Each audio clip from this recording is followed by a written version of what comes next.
Welcome to the Pro-Black Perspective, where black problems are addressed with black solutions.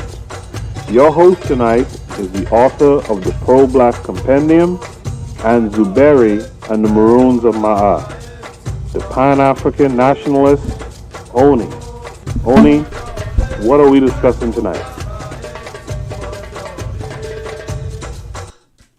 As they say, what are we going to discuss? So let me tell you this. I was a little bit late because I just saw something. Some of these videos I ain't watch right away. And then sometimes I find that I don't have time to watch them.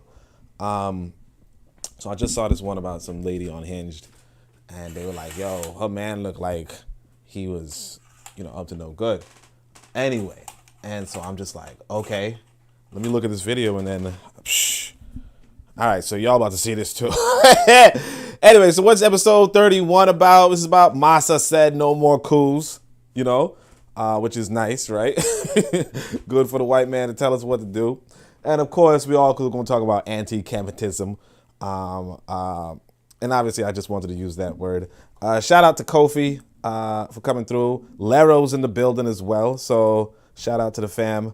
Beyond that, we're gonna get started with a word from our sponsors. No, a word from the network.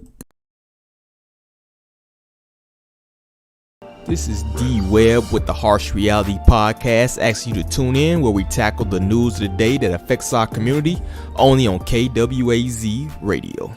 Greetings, everyone. This is Koku from the Bitter Medicine Podcast, inviting you to tune in to the Bitter Medicine Podcast on KWAZ Radio. Greetings, fam. Tune in to The Learning Curve with me, the Revolutionary Matron on KWAZ Radio. You are listening to the Pro-Black Perspective on KWAZ Radio. All right. So we're gonna get to the internet, and we're gonna get started. First off and foremost, we're gonna go to the disclaimer. Now, obviously, like I said, I'm finna go to Africa. I don't know how to use all of these things in the other on the other platform, StreamYard. I'm probably gonna do StreamYard when I'm in Africa. I don't know how to do this stuff on StreamYard. So just listen to this while you can. I say, look here, this is the I want to repatriate and build checklist. And that's what I'm saying. Step one is always going to be understand what it means to build. I'm going to tell y'all this. If y'all listen to Shoot the Breeze, it's good. All right. But, there's a lot of, some, let's just say somebody was on my ass and I had to check them, and then somebody later said, hey, man, we should be together and build. And it's like, look, I ain't going to build with, you ain't going to build with everybody. If you understand what it means to build, then you understand that you ain't building with everybody. You understand? You ain't building with everybody. You got to understand too, what it means to build is that you don't, like you can't necessarily build by yourself, but you could be selective with who you build with. With whom you build with. I know somebody out there, grammarian. So we're going to say step one is understand what it means to build. And this is going to be implicit here. Step two is choose a country you want to build in. When you go to build, you go to a country to build in. Like I think somebody brought up, like a certain area in Brooklyn, right? But let me actually just use a different building. Let me say, I don't even know. Let's say I want to do something for the Marcus Garvey housing in Brownsville. Okay, I want to do something for the Marcus Garvey housing, right? Then the country I want to build in will be America, right? The city I want to build in will be New York City, Brooklyn. Community I want to build through is going to be, I want to build something for the Marcus Garvey projects, okay? And then choosing necessary connections to make your building successful. That means that whatever it is that I'm trying to build, I'm engaging with the people in that vicinity. And I'm choosing you're being selective because the whole vicinity might have 1,000, 2,000, 5,000 people. Okay? You don't need to. You're not going to build with all 5,000. You might sell to all 5,000, or maybe you might sell to 500. Okay, and that's not a big venue, but it's whatever it is, right? Like let's say you want to do some, like if you want to do something productive, like you want to set up some math camp or something. I don't know what it is, whatever you're trying to do, or a summer camp, because that's something that's done. In fact, I'll tell you this. I'll say it this way. One time I was sitting on this playground, I saw a bunch of black youth coming in same time. They were all part of some summer camp program. Their parents paying, I think it was $500 a week for their kids to be there for 3 hours a day, for 3 days maybe, hang out with other kids, play sports. It seemed like it might have been black owned. I don't know, but a lot of black teenagers were caregivers, but they're also Asian and white and all that kind of stuff. Point is, it's a business. You go to an area, you say, hey, look, we'll watch your kid over the summer while you go work, because you're used to your kid being in the public school system. You could do 5 days a week, you could do 3 days a week, you could do whatever, but we'll watch your kid, right? You pay us money, we'll watch your kid. And I don't think it was 3 hours. It might have been 8 hours. Who gives a shit, right? Point is, you could do whatever you want. If you going down to Brownsville and you getting 500 kids or whatever, 500 kids inside of your program where you bringing them to the park or the playground, or you bringing them inside and they playing indoor sports and they learning how to swim and all that shit. Whatever. Point is, you chose the necessary connection. You do the necessary connections. Hey, are you part of this parent league? Are you part of this? Are you part of that? Whatever. And you set up. You choose the workers, what have you.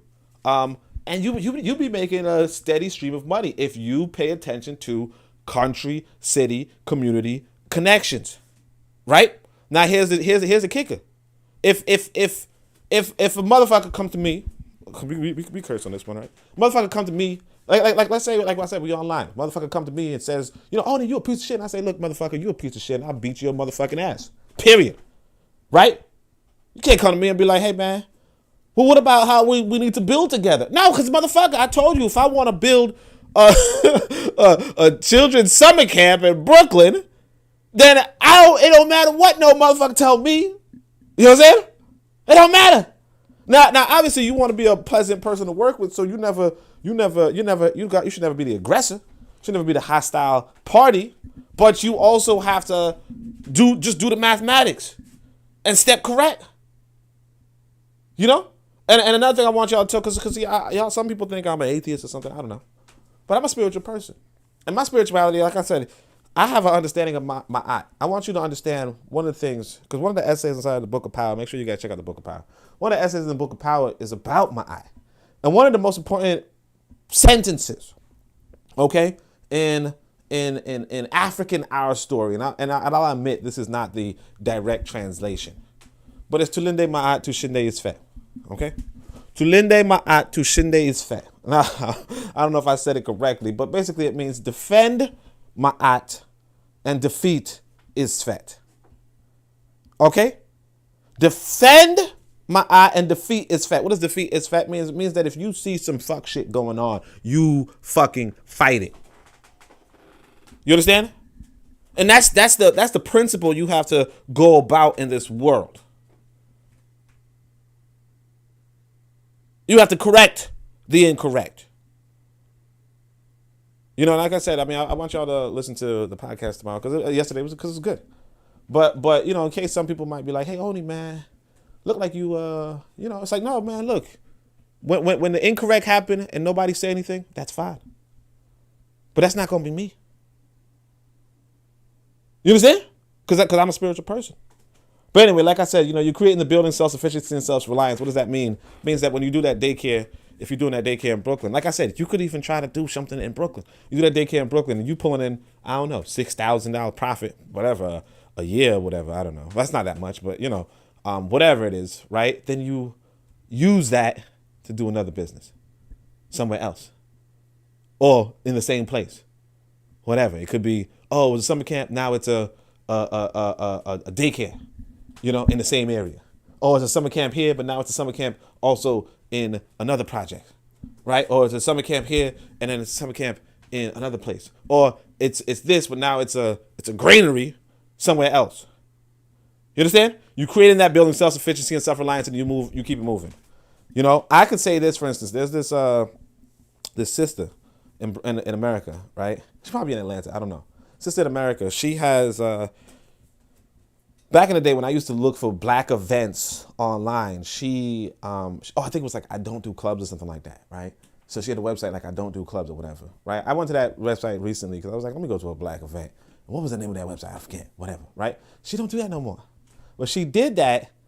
She was promoting different black events. I think she was getting money for it. She was paying people to scour the interwebs or the area, the community, in order to find events. But then she was also hosting this other event called like Must Love Beards or something like that. All right. So she's like, I have to, if you love, like, Must Love Beards. And, basically it was like men got in for free and women had to pay. You know what I'm saying? But like men got in free. I think if they had beards or not, but I don't know. But basically it was like one of them reverse venues where men got in for free and women. She gave so much money doing that she started a different business. And that's what it's supposed to be. If you're an entrepreneurial type, if you're a business type, you're supposed to say, look, if I want to build something, you could do it anywhere. I tell y'all, go to Africa and do it. And it don't have to just be Africa. Because the thing is, if you don't have the money right now for Africa, build something where you are, make that bread, and then go to Africa and put your bread in the community. But you could even just stay. It don't matter if you want to invest from abroad. Like you say, I do some shit in Africa that you like, and you just say, hey man, look, here's some money. I just want you to, I want you to just consider this. And I say, all right, bet. I put down this tweet just now. In fact, I said, guns are the great equalizer, but money is the great compromiser. People compromise to you when you have money, and when you have money and they think they can get some money from you. That's one of the things you got to realize. People compromise to you when you have money and they think they can get some money from you. You understand? If I'm looking sharp, and I'm already a handsome brother, you already know. Right? I'm looking sharp and muscular, you already know, right? But I go up to a woman, I walk in, I'm buying drinks like they going out of. I'm buying drinks like a motherfucker. The nuclear war already started. You know what I'm saying? I got money. I'm buying the most expensive drinks, so on and so forth. Right? I got money. Now I walk up to a woman, and I say, start whispering sweet nothing to her. Like, hey, I'll give you a drink. Now, of course, I'm not telling brothers to buy drinks. I'm just giving you an example. Don't be buying no women no drinks. But I mean, unless you rich like that, right? And she's gonna want the drink because she's like, oh, this motherfucker got paper. But you talking to her and you like, yeah, girl, I like your style. I could definitely get you a new so on and so forth. She's like, hold on a second, this motherfucker want to buy me stuff. Now check this. Suppose I got the halitosis that day, breath rotten that day. Okay, you think she's gonna be like, nah, your breath rotten, boy. Sorry. I mean, some women. But if you're talking about, certain purchases, if you're talking about putting some money, she's gonna compromise. And I know you might be like, hey man, but look, you sound like you the W there. So how she compromising? Look like she's still going up. Yeah, I feel you. But this is just an example. Like I said, I don't buy no drinks for nobody. You understand? But anyway, let's go. Long story short, i.e. step one, what it means to build is to create something productive that generates wealth for yourself and other people you select. That's what it means to build. When you don't understand that, don't come to me about, hey man, we should be building together. Don't do that. Because I'm not planning on generating wealth for Scotty. Okay? I know it's about chopping off the heads of a Scotty. I'm going to tell you what the IS is. You understand? Because I know that if a Scotty catch me, they want to chop my head off. Think I don't know that? You think I don't know that? You think I don't know that a Scotty want to chop my head off? I said, look, you choose a city to have a market or a channel to a broader market, and you choose a community so you have land and labor, okay? So you say to yourself, look, I'm going to go down to this the Marcus Garvey projects, right? And there's my land. I'm a scout the area. That's where I'm going to put up the children's whatever. Their children are going to be able to play sports over here. They're going to be able to drink and talk right here. Whatever it is you want to do. You can do initiation. I don't give a fuck. You can do whatever you want. It's your money. It's your time. Right? And the labor is going to be the other kids. You're going to train some other kids, 16, 17. They want a summer job. Say, look, man, I'll pay you a good penny. Watch these other kids. Watch the youngins. Right? Keep them safe. Keep their numbers up. Keep them happy, right? You get your money. I get my money, and it is what it is. And I'm sorry I said 6,000. That's baby money. I was just, it depends on how many kids you get. Because like I said, the place that I went, like each of these motherfucking kids is like paying $500. They was like, I want to say $500 a week or something. I want to say it was like 50 kids or something. Now I don't know how much the staff was getting paid, because the staff probably like 10. 10 people in the staff. I mean, it could have been more than 50 kids. I didn't really count. I wasn't like that, But obviously you have to pay for the building. There's a lot that goes into it. But what I'm saying is that, you can pull in some bread, but that's what building really is, And the idea of building being, hey man, I listen to you and you listen to me, and we're building. That's not building. Okay, that's just having a conversation. Hopefully y'all appreciate that. Let me see what the comments are like. Lero says, when are you going to Africa? Right? Shoot, I'm going when the plane lands. You know what I'm saying? Like, I'm going when the plane lands. Tanzan's here. Tanzan got to catch up. I asked Tanzan a question. I said, look, how long would it take you if you listen to a podcast, right, at 2 times the speed, but you show up an hour late, And so it's actually an interesting question, I asked it on Twitter too, and Arthur Joy responded, hey, it's gonna be an hour. So, that brother Massa, you know what I'm saying? Lero says that dollarism, shit, you already know. Lero also said period. I don't know what that means, but you know what?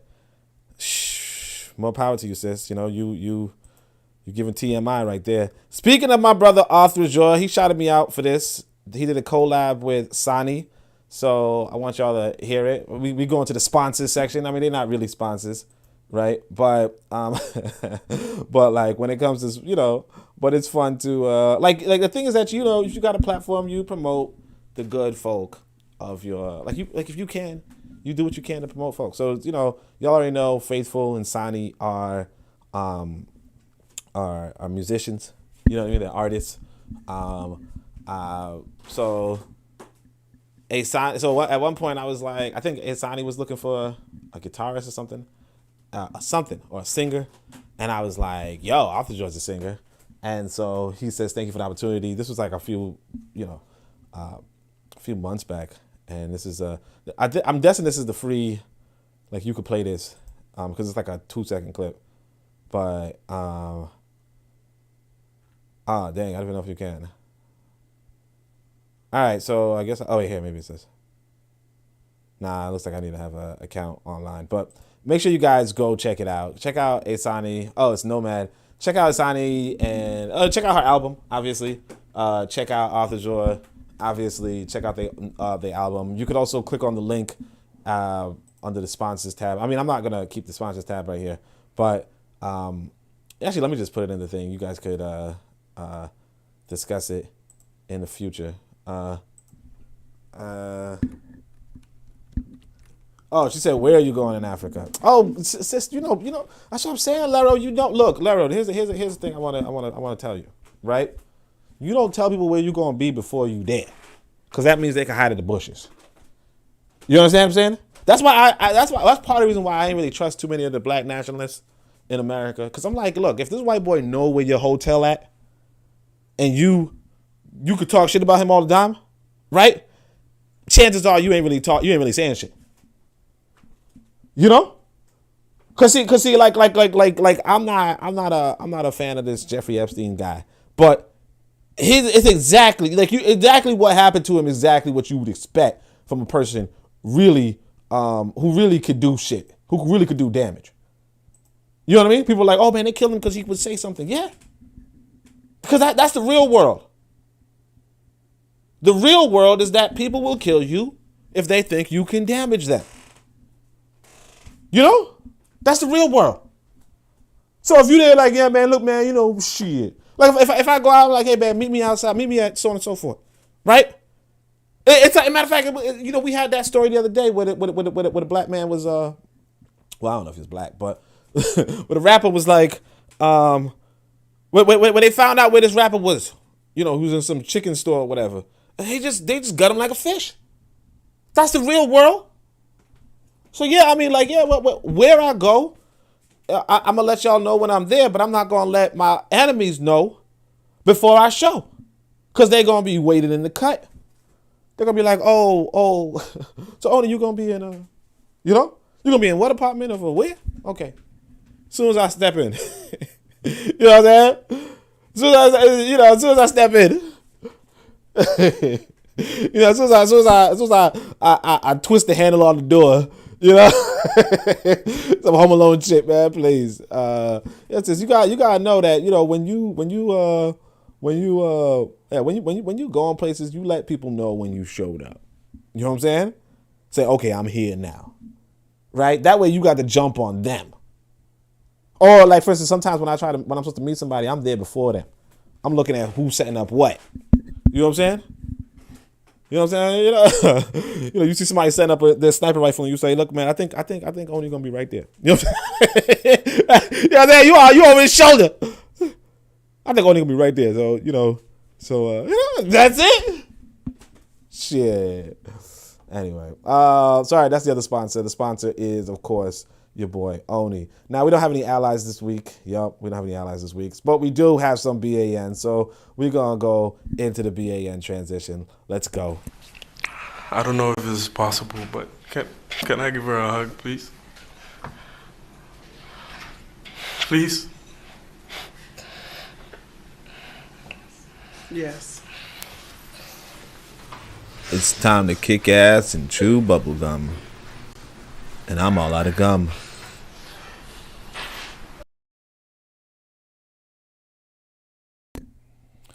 Dang, Lero tight, boy. All right. Lero said, man, whatever, you paranoid. Negro act like he can't name a region.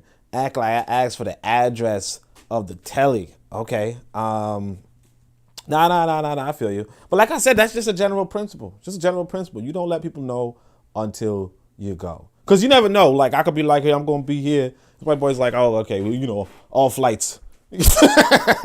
All flights canceled. You know what I'm saying? Or, you know what I'm saying? Like, especially if you put too much information out there, please. Shit. There was a story I heard when I was in the UAM, right? I don't know. I forget this guy's name. They said there was only one black man who ever had real power in the Democratic Party. Okay? So the Democrats in America is a political party, big political party. There was this one black man who had real political power, right? You know what happened to this motherfucker? His plane crashed in a fucking mountain. Okay? How in the world did his plane crash in a motherfucking mountain? Now, people, like, you know how black folk back in the 90s were? It was like, oh, shit, conspiracy theory type shit. I don't know.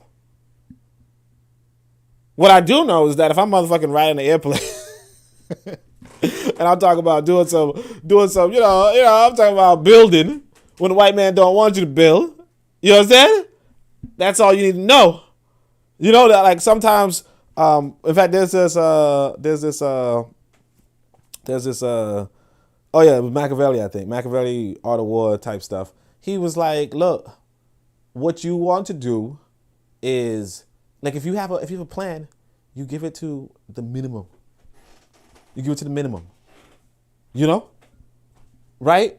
But you execute it with the maximum, obviously. But you give the plan to the minimum. And I'm just on the broadcast. I mean, of course, Lero, if you need, I could always, message you privately. But again, you don't know who's going to listen to this in the future, right? So it is what it is. Let me actually say greetings to the people. I forgot my damn manners. So Lero's here, obviously. Tanzan is here. Real Black Gentleman is here. Forecast is here. So shout out to everybody. That's actually, it says I got 5 people, and I think that's 5 people. So shit. This is like 100%. This is like 100% no agent. I like that. So anyway, let's go to the food hard. What could this be? Let's go to this one right here. What is this one? Food hard. Oh yeah. Wait, what? Why would I call this food hard? Anyway, so this we're gonna just start off with what it is. Apparently, this is a normal thing in Africa, apparently. So this is St. Paul's Senior High School and minor seminary at Hatsukorpe, Ketu South, SPACO. This is some I'm not gonna be a religious type, but this is some Jesus shit. You know what I'm saying? Feeding multiple people with one fish. Now here's the thing. So apparently this is a kid. I guess the audio kind of important. Apparently this is a kid. There's a fish there. Okay? So some kid is sharing, they gave the kids all rice. And now we're gonna give all the kids fish.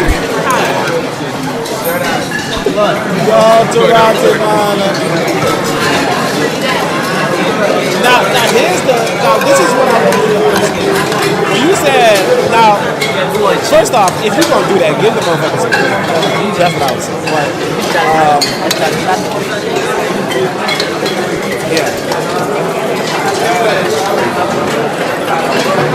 This is a grown ass man standing around watching these motherfuckers. Now I don't know how filling that is. I don't.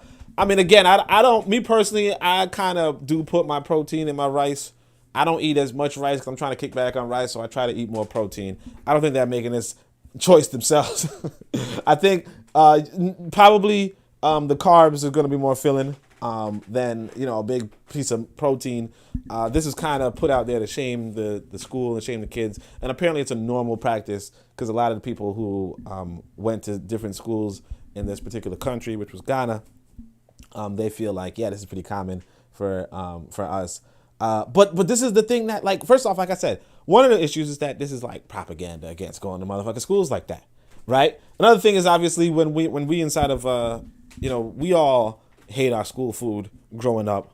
I don't know why, but we think that we should all have 4-star, 5-star meals every school meal, like all the time. But we hated, like in America, we hated, this super processed milk and super processed pizza, super processed whatever. And I don't know. I don't think I've ever met an immigrant who was like hype about the food that they were being served in school for free. But I think we probably saw some propaganda towards that sign. It's interesting. Like I said, it's some Jesus shit. I heard that some of y'all boy Jesus fed multiple people with one fish or something like that. You just don't know what it looked like. It looked like it's stupid, but the first I looked like a little tiny ass fish. But yeah, this is it. This is, I'm gonna say, what do you do about this? To a large extent, you gotta realize that money. Okay, when we talk about building, you have to talk about wealth. Okay, you have to talk about money. Especially if you don't have the land. But even if you do have the land, you still have to talk about, how do I extract from this land the most efficiently?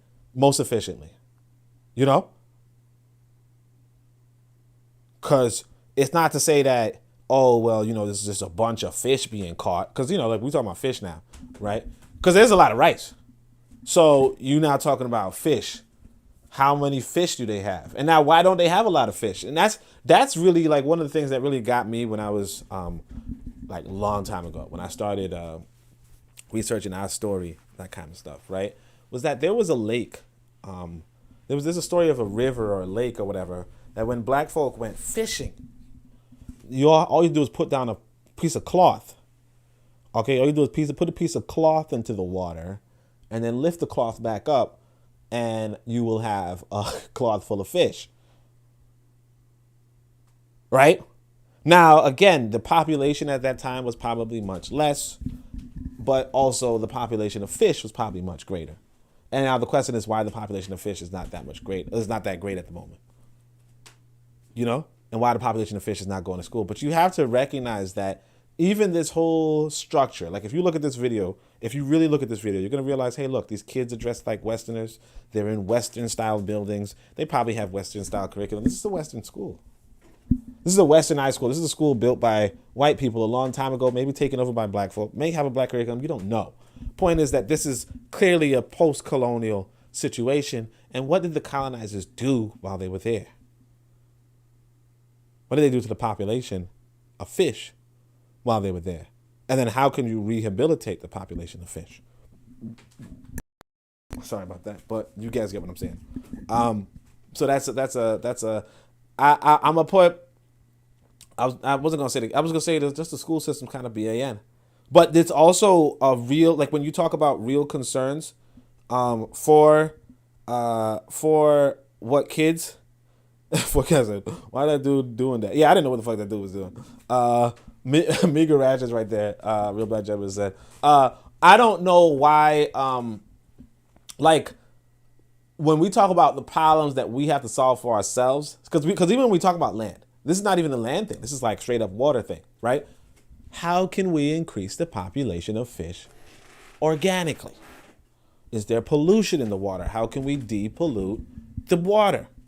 These are the kind of problems you want these kids to be solving, but it's also the problem that's not being solved. Because if the older generation is telling you, hey, we went through the same thing. This isn't abuse. We went through the same thing. What that's telling you is that they received an education that did not solve their environmental needs. And so that's why I said, when you talk about building in the community, look at this right here. You might be like, hey, you know what I want to do for building? I want to sell fish to schools. Okay? How would that go about? I want to I want to first off research the historical wealth of fish in that area, right? And after I do so, I want to find a way to mitigate the damages of pollution and increase the population of fish, right?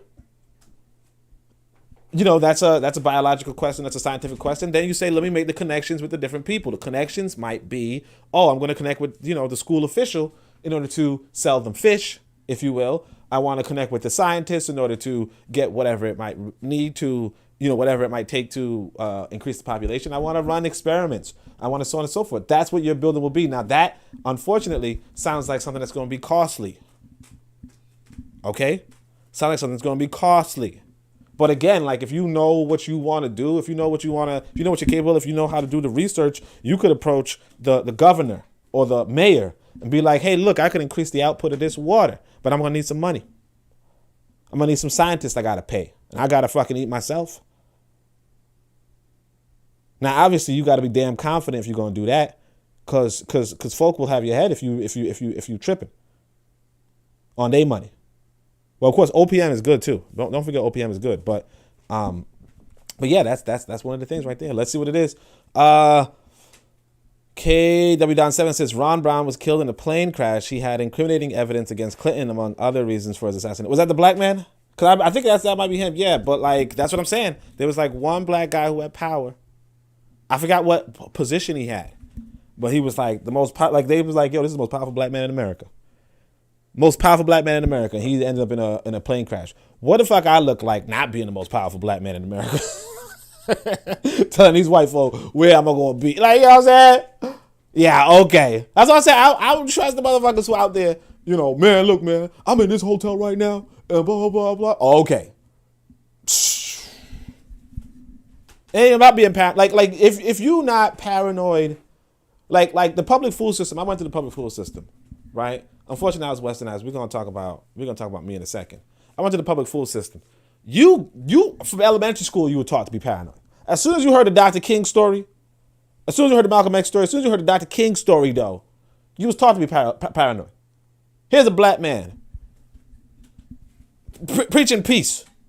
I believe that we should live in harmony, and then he gets shot like a fish, gutted like a fish. You ain't paranoid after that?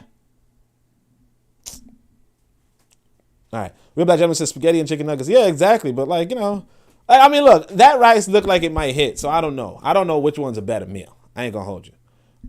Spaghetti and chicken nuggets. What the fuck would I eat that? But, I could see how somebody might see them chicken nuggets and be like, wish I had them chicken nuggets. And, the thing is this too. You could do the chicken nuggets. If you have a whole bunch of chicken, you could cut them up and cut the chicken breast up, season it, bread it, whatever, fry it, then freeze it, and then sell it to the school.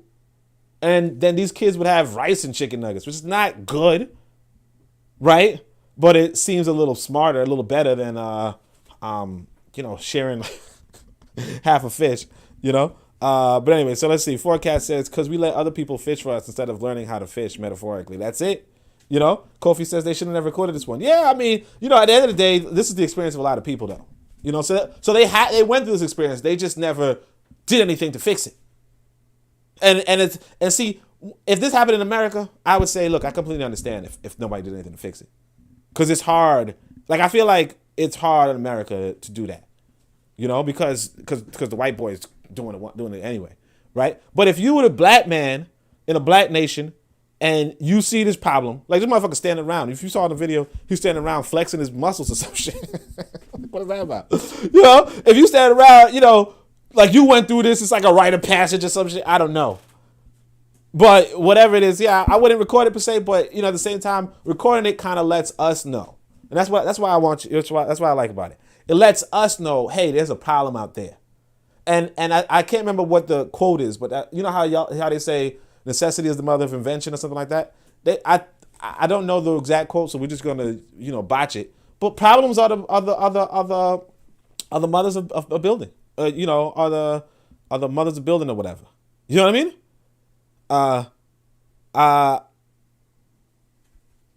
Yeah. Real Black Gentleman says you might as well cook the rice in the sauce. I mean, where's the flavor to savor? Yeah, I mean, that's what I'm saying. I feel like they could have made a lot more sauce and given the kids a lot more sauce. Because I personally like sauce with my rice.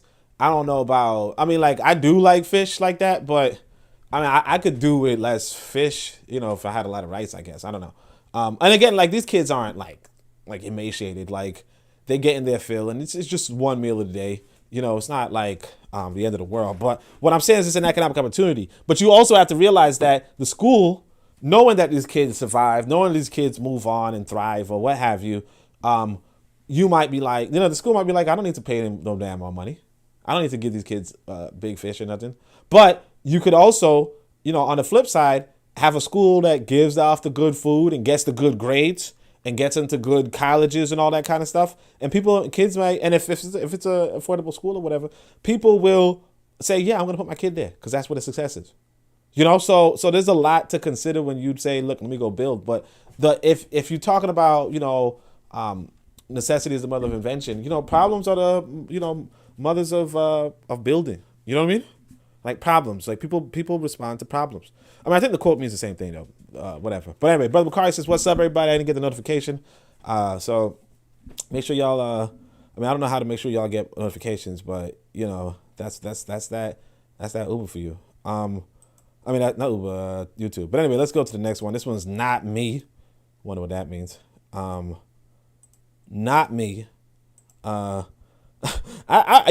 wrote this stuff yesterday, but somehow I still don't know what the fuck that is. Oh yeah. So, hold on a second. So yeah, I'm gonna say it this way. I'm so damn westernized. This fucking freaked me out. I ain't gonna hold y'all. So it says climate activists defiled Van Gogh's sunflowers at the National Gallery and glued themselves to the wall. Look at this shit. A damn Van Gogh, and then they're gonna glue their hands. Yeah. Now, the thing is this should not mean anything. Like, if you felt like that meant something to you, then, like, yeah, we have a westernization problem. Because this should not mean anything to you. I mean, but first I saw it, I was like, damn! Which I would say, like, I'm not going to say I'm the BAN, but, it is kind of jacked up that I'm this westernized. I'll give myself some props, though. My son, who is not, like, he's like almost like right at this point, he's like the model of not being westernized to me. You know what I mean? Like, he don't know the fucking American national anthem. He don't know none of that shit. He don't give a shit about no Van Gogh. You know what I'm saying? Yo, these motherfuckers really. But I'm saying, like, this is like, you gotta understand the attitude that you have to go about, where you have to get to a point where you don't give a fuck. You're like, oh, they burned a Western museum. I don't give a fuck. They desecrated a 1500 because these white folk did a lot worse to you. You understand? These white folk did a lot worse to you. You know how many originals you had in history? How many master artists you had in history, and you know what happened to those master artists and those originals if they weren't stolen? And remember that they stole people. If they weren't stolen, what happened to them? Killed for no damn reason but their white theft. So, I'm gonna call out myself right here just for being freaked out about this. And I very momentarily, I caught myself, but for those 2 minutes that I was freaked out, not 2 minutes, my fault. Like for 30 seconds where I was like, damn, right? That's on me. I'm gonna say I made a fucking mistake. And apologize to my ancestors on that. So, but I'm gonna just move on. I thought that was also kind of wild though. I ain't gonna hold y'all. This is the last one. It says, this is the last of the BANs. This is what do you expect though. This is just about, I think it's just an interesting conversation, What are you taught? But hold on a second. Let me look at the comments. Sometimes the comments are on a different screen. Real Black Gentleman says, the sauce could be watered down to a broth with a few other veggies. Yeah, this brother, Real Black Gentleman, you stick around because we're going to talk about something later, talk about cooking. This brother cooks, all right? Tanzan says, white on art violence. Yup. Like I said, the painting was whack anyway. I saw somebody do better in elementary. Dang. Tanzan knows what this brother is. You can go, what am I saying brother for? This man is, he can go to hell. And then forecast goes, but those whitey girls know nothing going to happen to them. I don't know about that. I don't know if nothing going to happen to them. You know what I'm saying? I don't know. Because that's, these white folks, they care about that shit, man. I'm telling you. That's an old ass painting, man. Old ass original, please. But anyway, let's see. Thoughts practically in terms of bribing to getting my license. Maybe you said it. I didn't get it quite clearly. Yeah, I don't think anybody should bribe. I don't agree with bribing. I do not agree with bribing. But ethically or realistically? No, but I do believe in lobbying. Now, what's lobbying? Right? Lobbying is that if I want to get somebody, a very senior person, to get things for me, I'll get you for a dinner, a buffet dinner at the biggest hotel in Lagos, the best one. Right? I'll spend X amount of naira or dollars on your head for a nice, proper dinner. I will not give you an envelope. So most Africans give cash. That is bribery because somebody else gives more cash, they beat you. Next more cash beat you. So that dinner with that senior person, I'll reserve a private room at the best hotel in the country with a wine cellar. And you eat whatever you want, the respect you get is more than how much cash I give you. Now it's expensive, but nobody will do it that way. Okay, right? So that's the point. So I don't believe in bribery at all, but I do believe that Khadija's language tip works. But for me, I don't want to tip in cash either. It's how do you give respectful engagement to these people? And a nice, well packaged dinner does amazing things. All right, yeah, whatever. Yeah. So what is like? Look, this is just an interesting question: bribery versus blackmail. Not blackmail. Bribery versus lobbying. Bribery versus lobbying. I sent this to some sister, and she was like, she ain't never even seen no project work without one or the other. That maybe we say one country, like for black countries, you might say it's bribery, whereas for other countries, you'll say it's lobbying. And that's the thing, like, what do you expect? On the other, like, at the end of the day, what do you expect? It takes money to make money. Okay? It takes money to make money. Is it right? No. But the reality is this. What makes you think people will help you for free? Like, if you need somebody else's help, what makes you think you don't have to pay them? And that's realistic. And the thing is that we kind of go by this mentality of, look, I don't got to pay you, man. You just do the right thing. And that's a good idea. But some people don't operate on that. Some people think, hey, do the right thing does not, if I like, for instance, let's say I'm like I say, I go to the pink house, not pink houses, but I go to Marcus Garvey projects. And I'm like, hey, look, I need your help to get these kids, to work at this after school program kind of thing. And somebody says, hey, man, look, I'll gladly help you out. But, I don't know if I have time to do this because I have mouths to feed, right? And I say, And if I say, hey, look, I could give you a finder's fee, for the different kids, I give you a finder's fee of let's say, $50 a head. You know what I mean? Or even if you were to help me find if you were to find me the workers or whatever, I'll give you $20 a head. And if you find me the kids to go to the program, I'll give you $50 a head. Chances are, and that's not a lot of money, obviously, not in America, but chances are I would get more help that way. Now, I could easily just say, hey, if you know anybody, if you know any kids who want to go to a summer program, if you know any parents who are looking for a summer program, and, if a person really wants the service, or if they know anybody, they might just pass along the information. Some people do pass along the information on their goodwill. I want you to know that. People do that all the time. Like if I heard there's a good program, I pass around the information. I got no issue. You understand? I got no issue.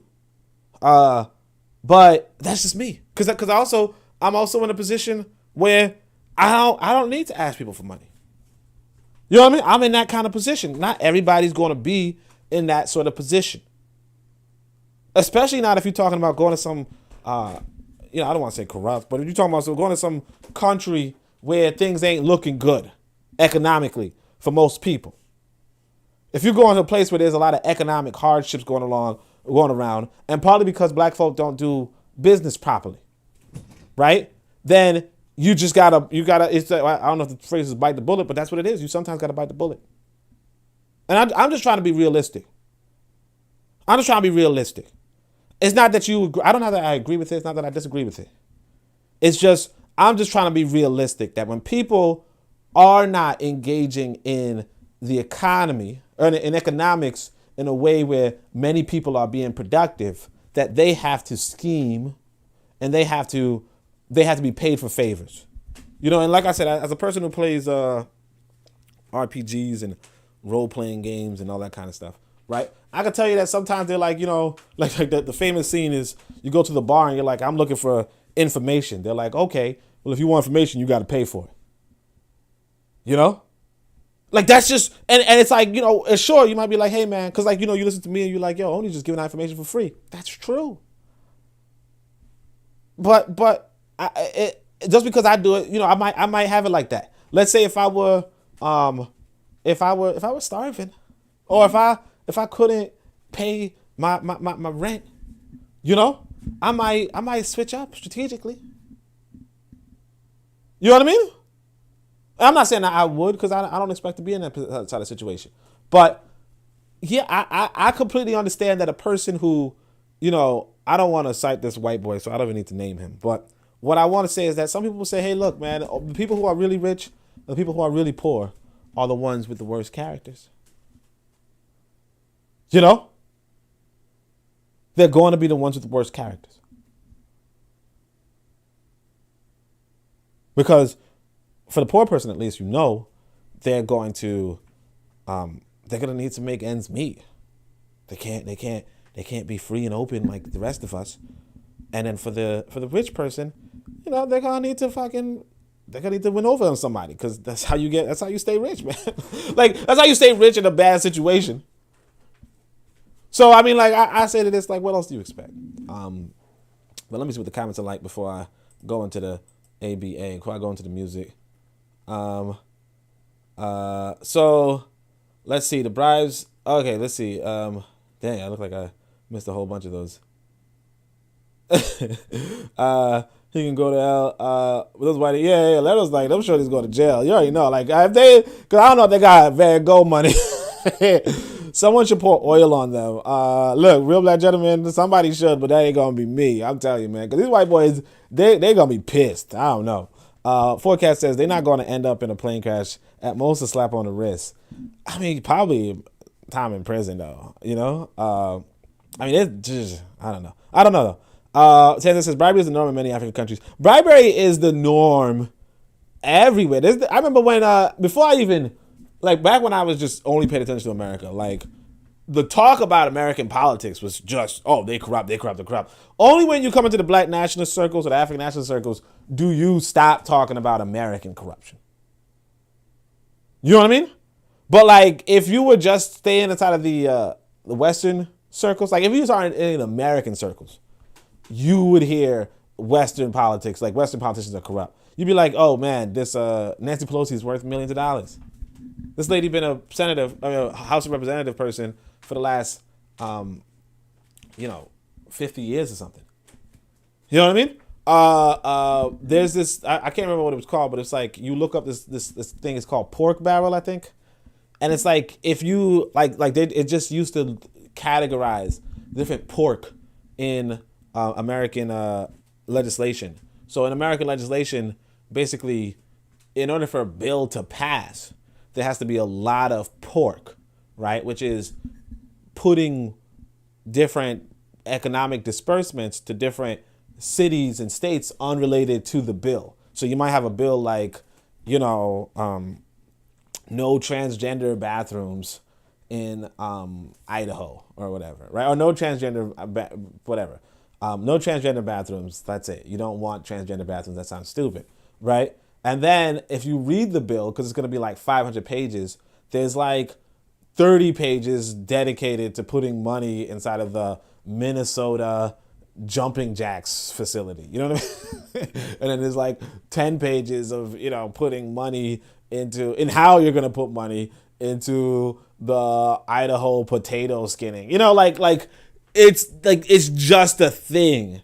It's everywhere, and so when I see the West, like when African people do it, I know that it's something that they're copying from the Westerners, because that's exactly how the Westerner does. That's how the Westerner came to Africa.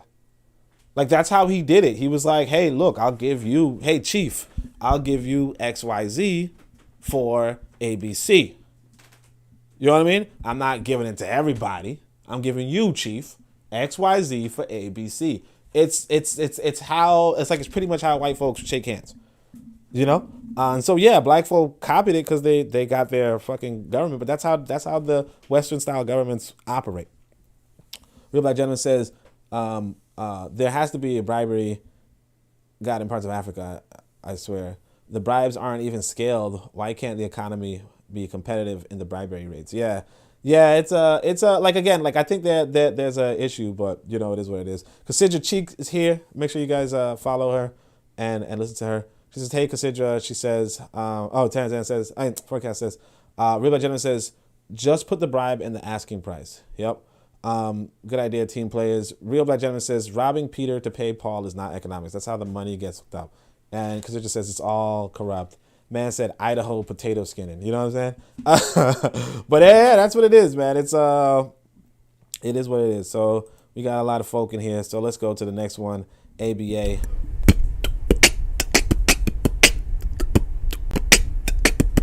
I can't make you love me if you don't.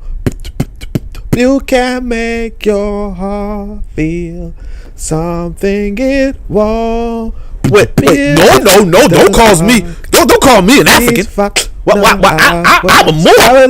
I'm American Indian. I'm an Indian. Shit, you call me slave. You don't call me no damn African. No, I'm anything but an African.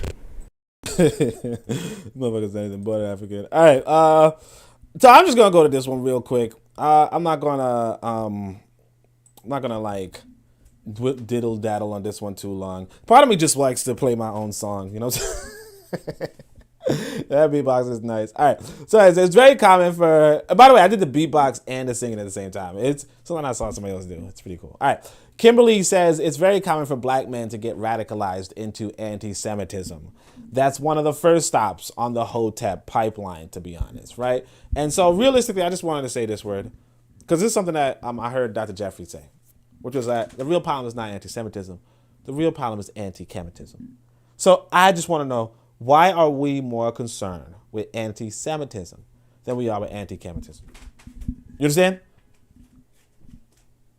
Now, usually I don't spell Kemetism that way, but, it fits in with anti-Semitism. But, with Semitism. But, that's something that we have to come to terms with. Because a lot of people will say, hey, man, look, man, Kemet is in Northeast Africa. Your ancestors are from West Africa. First off, I'm an African. Okay? So my ancestors are not from Western Africa. My ancestors are from Africa. That's number one. Number two, right? Ancient Egypt was one of the strongest nations, or one of the richest nations in the history of the planet, and it was run by blacks. Okay? One of the richest, wealthiest, most influential, most intelligent, most organized nations on the planet, and it was run by blacks. Okay? And these blacks were our ancestors. You know? Very likely we have some genetic relation to them. And not just that, their level of organization was copied from, if they were not personally our direct ancestors, they were copied from our direct ancestors. Okay? In fact, if you look at the historical timeline of Africa, you'll realize that where Kemet begins is from this confederation before it in the Lake Chad area, the mega Lake Chad, the Sahel region. And that population dispersed into different populations around the planet, honestly. But, that's also, an advanced anthropological view that if you're not familiar with, then that's on you. I don't like to be one of those people that say do the research, but I do like to be one of those people that say go buy the books. You know what I'm saying? Anyway, but yeah. So Kemet. So that being said, this was a black nation. Okay, an important black nation, and what black people are doing today is that they are defending white folk who come to destroy them, instead of and at the expense of the black people who were defending them. Because one thing you got to know about Kemet was a buffer state. Ancient Egypt was a buffer state against the Eurasians.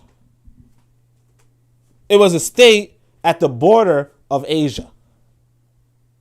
I don't know if that was crystal clear about it being a state at the border of Asia. So what we're gonna do, in fact, we're gonna just look up where Egypt is, okay?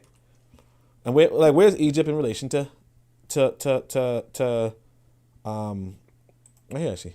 Where was Egypt in relation to Asia? So this is Egypt right here. This is Israel, where you so-called have the Asians, right? And this is Iraq. This is Saudi Arabia. This is Asia. Okay? This is the border between Africa and Asia. Some people even go as far to say, hey, you know what? Israel's a part of Africa. Because this is the fucking border between Africa and Asia. This is what people have the layers. So this is Africa. Y'all see, this is Africa. This is where the lake was. After the lake became a desert, the people went multiple directions. One of the main directions they went was Ethiopia. They also went to Darticket over here, ancient civilization. You have obviously whatever, but you have Darticket. They also went other places, obviously, including around here. But either way, this is Africa, right? This is Asia, or if you want, you could call it Eurasia. Why do we say Eurasia? Because this is one landmass. Technically, you could even say they're all fucking one landmass, right? But although I think that there is a slight division over here, right? Either way, you could say they're all one landmass. And notice this right here. They say that Africa and Europe are not too distant. Look how close these two are. Like they say this is you could swim this. Okay, you could really swim this. It's like 10 miles or so. Well, not even 10 miles. It's short though. But this is obviously, they're not connected. But that's another thing to bear in mind. But what I want to say is this is a buffer state. So these are the people who are defending against these people. And notice what country is here. And so now you as an African person on the other side of the planet, you're coming up for these people and not you obviously, but you're coming up for these people at the expense of these people. Saying, oh man, those stupid fucking hoteps. And that's Egypt. That's the black land. It's a black nation that was a buffer state against these white folk who were and bear in mind, this is not Israel, this is Palestine. Right? These people came in from here, Iraq, I believe it was Iraq, the land of Ur.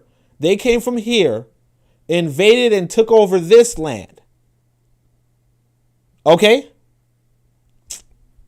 Pay attention. Just pull out a global map. Pay attention. They came from the land of Ur, from here. That's why I call them. What do I call them again? Some word that we supposedly don't like. Hitler was talking about these kind of people. But yeah, they come from this land. They invade and take over here. Then they're kicked out, and they come back. But now it's like, why are you talking about anti-Semitism when fuck Kemet? And Kemet means the black land. Okay. And it's all here. It's like, it's all here. One of them is an African country. The other one isn't. One of them was ruled by black folk. The other one, like I said, maybe ancient Palestine. No, actually at the time, if you read their literature, ancient Palestine at that time was run by black folk. And then they took it over. If you read the, I mean, I don't want to do no Bible class, right? But if you read their literature, what they said, okay? What they said is, by the way, this is the Nile River. What they said is, let me do the math. What they said was, Ham. So this is Ham, okay? Africa is Ham. Ham had 4 kids. These are the first 4 kingdoms after the desert, expanded, which I like to think they might be the flood. I don't know, right? But after the desert expanded, there were 4 kingdoms, and they said there was Egypt, there was Ethiopia, and again, you see it says Sudan and South Sudan and Ethiopia over here. But there were Egypt, there was Ethiopia, there was another one, and there was Canaan. Okay, this is Canaan. They said there were 4 kingdoms after the flood. The first one being Ethiopia, second one Egypt, fourth one was Palestine. And then these people came from the land of Ur and took over Palestine. Took over one of the black kingdoms. And now you're like, why is there anti-Semitism? But all right, I ain't gonna say. But like again, I don't read that stuff. I don't follow this stuff. So, take it with a grain of salt. But what I would say is, ain't no damn way I'm gonna be standing up for no white boys. Ain't no damn way. And ain't no damn way I'm gonna, on top of standing up for white boys, gonna be promoting gonna be trying to demo black folk. That's stupid. So, like I said, why are we more concerned with anti-Semitism than we are anti-Kemetism? And I'm gonna leave it at that. Let me see what the comments are like. You never robbed, so on and so forth. Ever since the Pan-Africans got dissed in Egypt, I don't pay Egypt any mind. Dang. I'm still, like I realize there's nothing else. I'm still, all about Egypt. Tanzan says, what happened? Who dissed Pan-Africans in Egypt? Cassandra says, Israel is in Africa. It's all Africa. And, look, I like I said, we pull out the map. We could see that, like all the lands look like they're connected anyway. You know what I mean? But when somebody says anti-Semitism, they're talking about a different people. The people who came from here. The people who came from Iraq or Iran or something like that. They say the land of Ur. I mean, I could show you guys what I'm talking about. Just to label it. It says land of Ur. Because that's where this alleged... so this is Ur. Oh, so in the region of Sumer. And again, so Mesopotamia. So yeah. What the fuck is this? Continue without supporting. So it's like, what country is this? Oh yeah, modern day Iraq. Yeah. Now some people are going to say, so look, like I say, the city's other biblical link is the patriarch Abraham who left Ur and so on and so forth. Now some people, and you got to pay attention to what the year is, as to say who are the people then. And if you pay attention to the story if you pay attention to what the story is saying about, we had nomadic shepherds, because essentially when you look at history, there's this population that were nomadic shepherds that we call, like Hitler identified with them. What do they call? But basically there's this population that were nomadic shepherds. And if you pay attention to what their story is, they say, hey, we met agriculturalists. Like we met farmers, and as nomadic shepherds from Iraq, those were the Semites. Or they became the Semites, whatever it may be. But the people from Iraq showed up and put the people here out.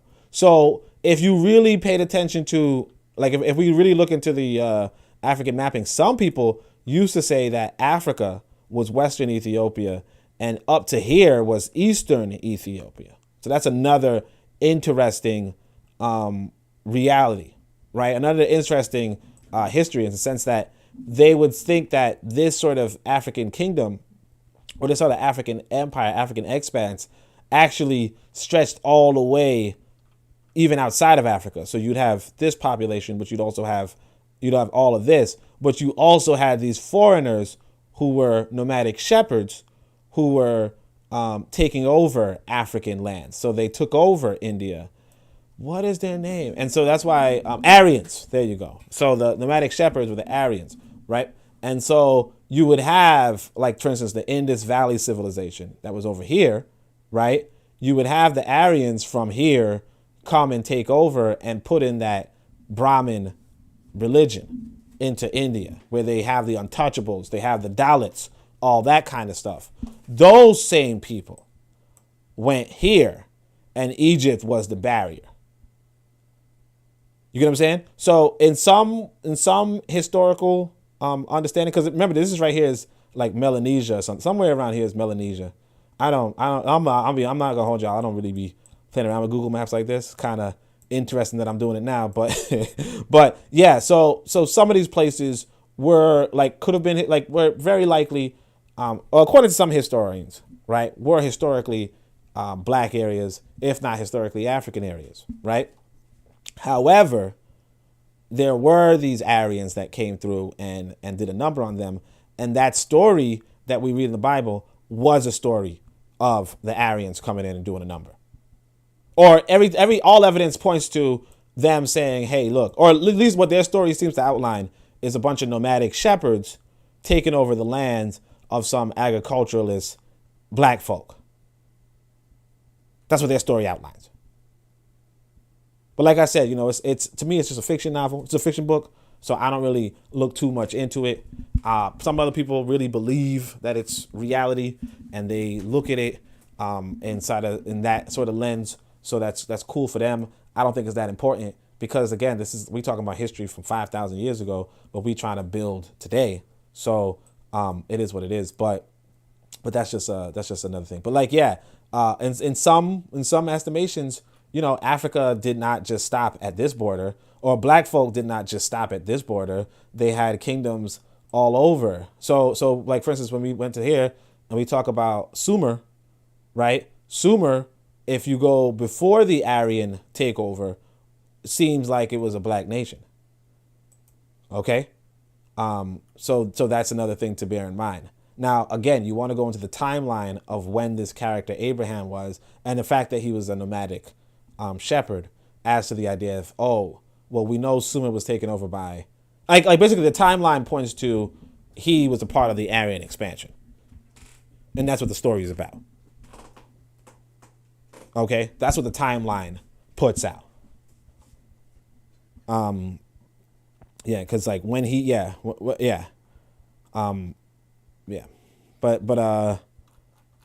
anyway, that's just a little bit of a tangent. Actually, let me see what the comments are like before I get off the subject. As is the Pan-Africans, so on and so forth. Israel is in Africa. Kofi says they went to Egypt for a Pan-African conference and the Egyptians ran them off. But real black gentleman says, I remember that. Tanzan says there's no border between Asia and Europe, but Africa is clearly bordered against both. Well, I mean, like the border seems like, if there's a border, it seems like it's like I think it's the Suez Canal over here. Like over here. But or maybe not. Oh, this is the Suez Canal right here. So this is like yeah, it's like yeah. I can't this map, yeah.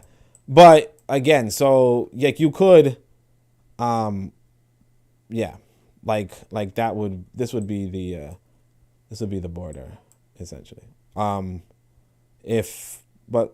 from this resolution, wait, let me see. Yeah, I mean Tanzania says it's clearly bordered. Yeah, you could kind of see. Yeah, like that would be the. Yeah. All right. Yeah. So yeah. But again, like, yeah, you see what I'm saying? Y'all see what I'm saying, right? But for as far as Europe and Asia, like they're like one continent. This, like, I remember once upon a time everything was one continent. So, well, not everyone, but yeah. But anyway, so a lot of our ancestors were stolen from here, but that was like 2,000, 3,000 years after a lot of things already transpired. So were they here at that point? Probably not. Essentially, this used to be a forest area. A lot of our ancestors is in the West, so those of us who found it in this part of the world. But yeah, there's a lot to look at. There's a lot to learn inside of a map. But you also want to look at these maps from what they looked like 5,000 years ago, versus what just what they look at like from today.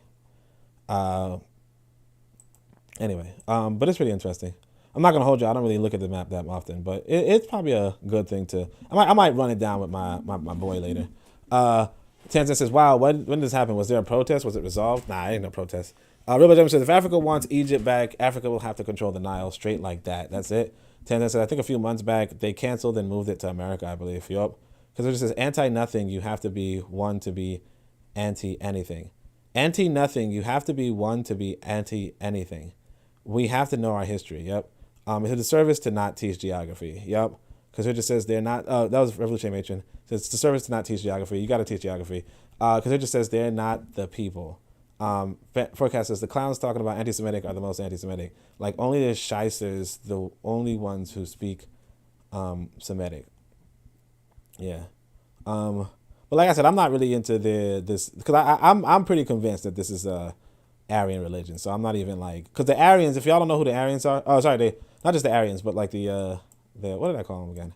But yeah, what happened with there's some place here the Aryans come from, and they're the ones who finally take over Egypt and break the border. You understand? Because when this border was strong, like if you know like India lost its stuff. Anyway, when this border was weak, that's when all of Africa began to be weakened too. You know what I mean? Like this is pretty much the border against Asia. This is the other border. This is the border against Europe. But if you guys want to know about the Muslims, they took over this, and then they came here, and then they had to fight people here who pushed them northward, and they took over Portugal and Spain. You know what I mean? But yeah. So geography, yeah. I mean Google Maps. I look like I might be using this with my son. This one I'm gonna say I watched this on mute. I ain't gonna hold y'all. I don't know what it's saying. I don't know. But I gotta. This is one of those things about. I just watch it on mute. I'm probably still gonna watch it on mute. I'm just gonna show you basically 3 black politicians who were elected during slavery that your kids should know. And so you come on. Like I and so you skipping through like wait a second. To apply to he eventually became. I didn't even want to hear it, but I mean some people might look it's like. Not even gonna say first black person to achieve the status. Okay. Also, again, I don't know. I just watch it on mute. I'm not even gonna entertain that. But you guys, for those who know, you know. You know, it looks like I got a message on Twitter, so I don't know. I don't know if people think I'm gonna check my message on. Like you don't know what they're gonna do. You know what I'm saying? You know what I mean? You never know. So I'll just go. Yeah, I'm probably gonna check it on my phone, but like I don't know. You never know. All right. Anyway, we're gonna go to Manginas. I'm gonna check my message.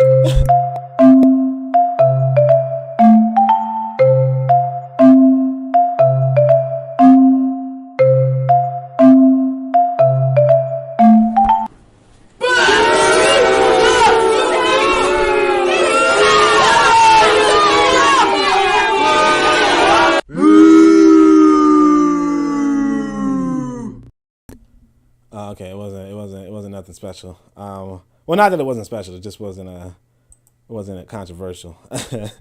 All right. So anyway, Nostradamus. Okay. So this was actually pretty interesting. We're gonna talk about manginas.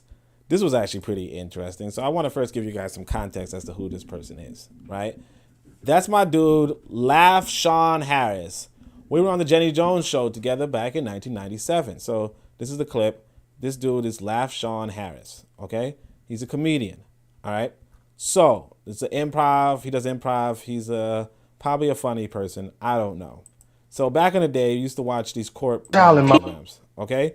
And how you have I guess it's a divorce court, right? It's a divorce court. This guy is a comedian. So, all the TV is just kind of a stage, right? Check this out. There's a bunch of actors trying to entertain you with reality TV that's not real, right? Check this out. Constantly like a child in my People own in house. love, they yell at each other all the time. Oh, but that's true. Ask him, he's been married for how long? Over 20-something years. Over 20 Look at him though, he look mad. You don't look happy, brother. You don't look happy.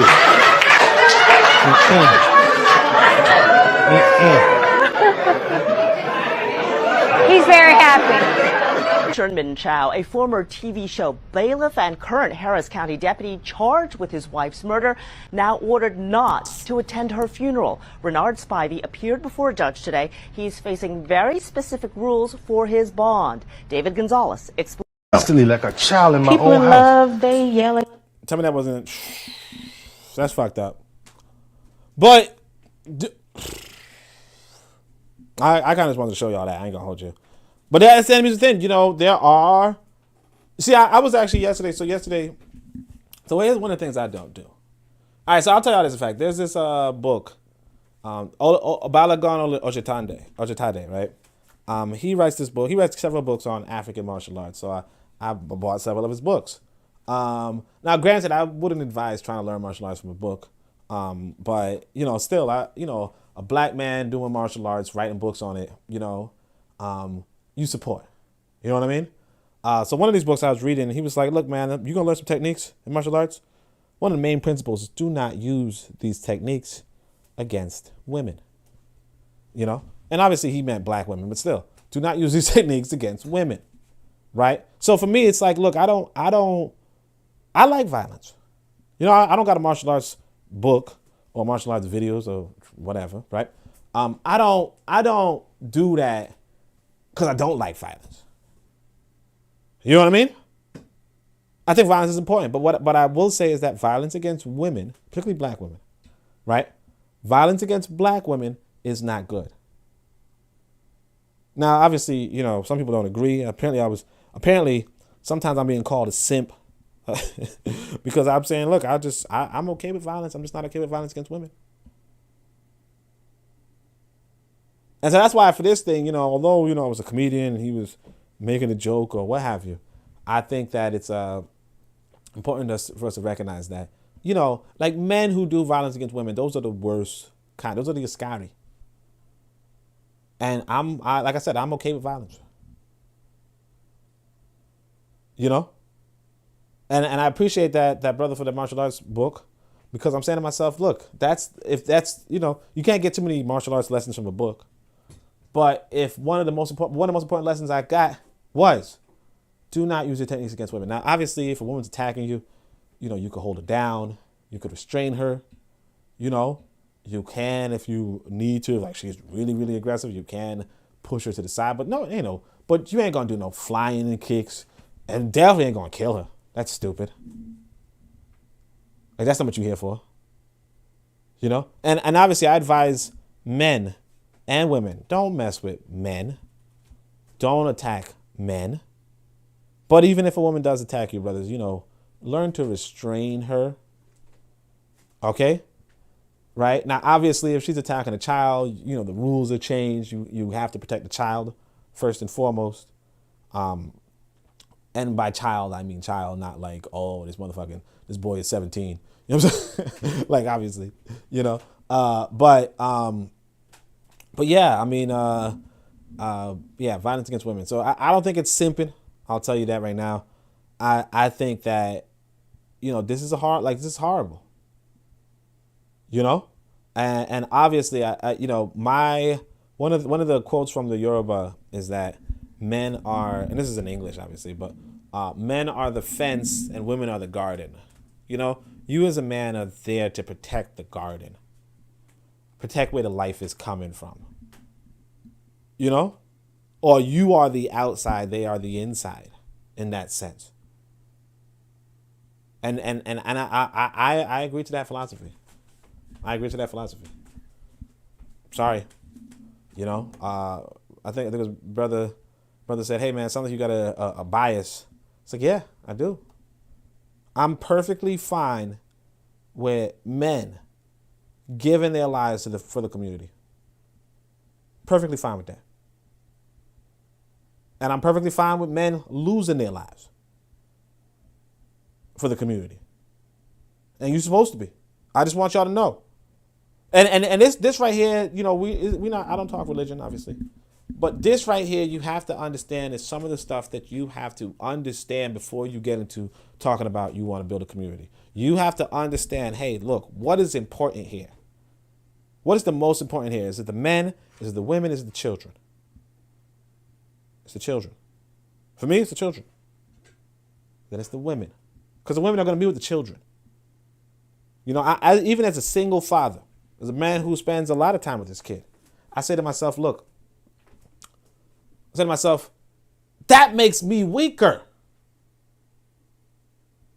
Because now if I have to go bash somebody's head, who gonna watch my child?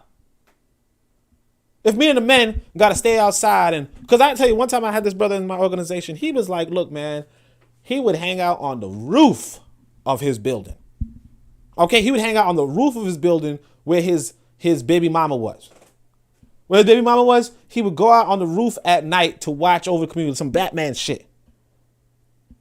He could only do that because he wasn't with his kid all the time. If you really talk about protecting your community, going out, like if you're talking about being a free African people, you're talking about sending men to war. You're talking about sending men to patrol the community.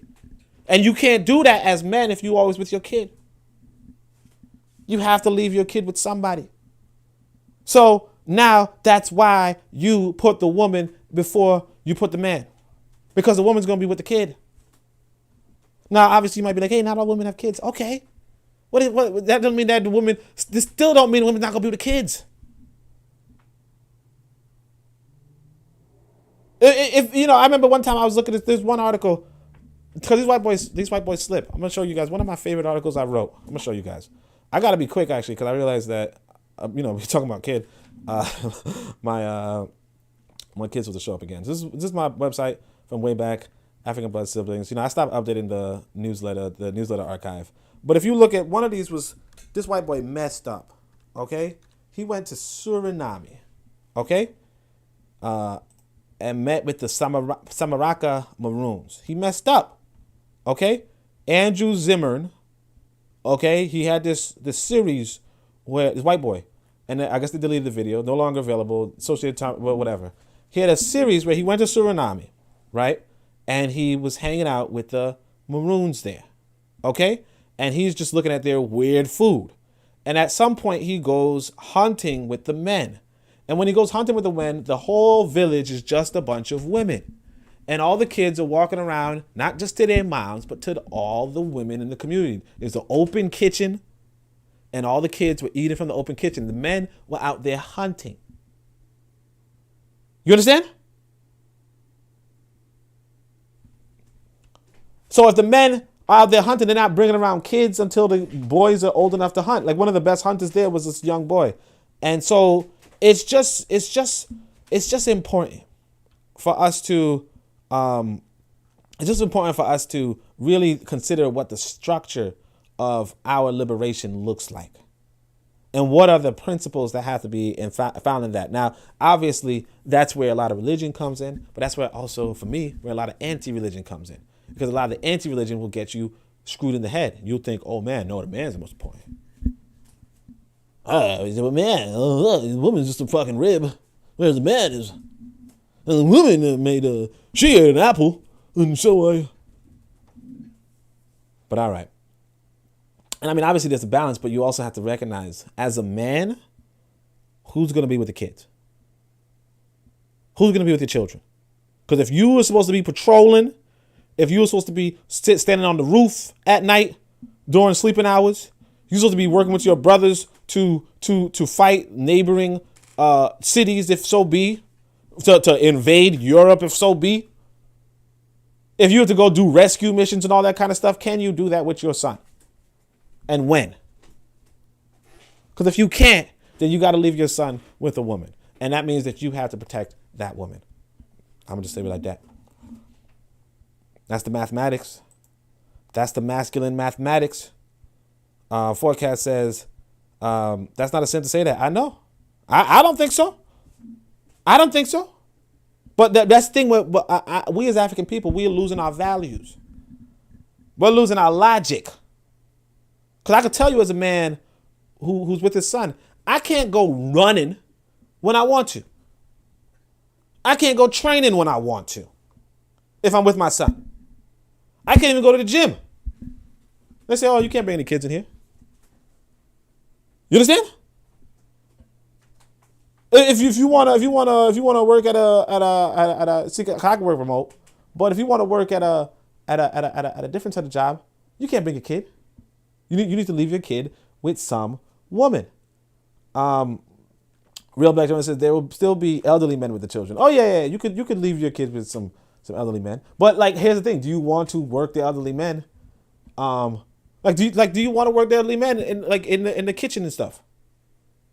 Do you want the elderly men to be chasing around kids? Now you could give the elderly men, a position where they're thing, just like the same like you could give women a position where they hunted and shit.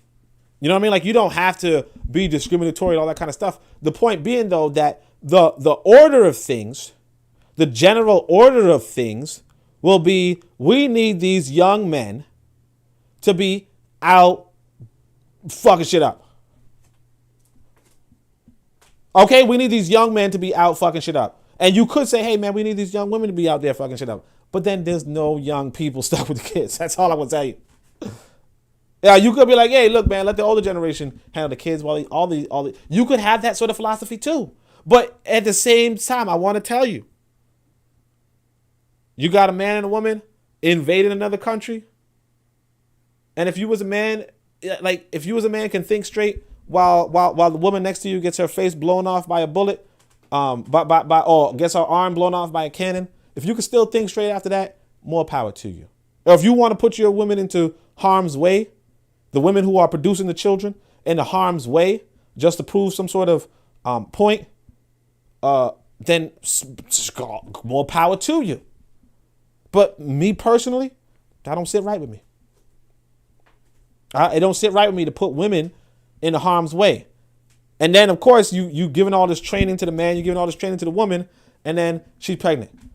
She can't even use the training. And then she's pregnant again. She can't use the training again in another year. And then she's pregnant again. She can't use that training again in another year. You hear what I'm saying? And she has to breastfeed. So she can't be on the battlefield like that. Or even her breast milk is going away. Because you're talking about, hey, these elderly men could be with the children. Okay, but who the elderly men breastfeeding? Who? Like, come on.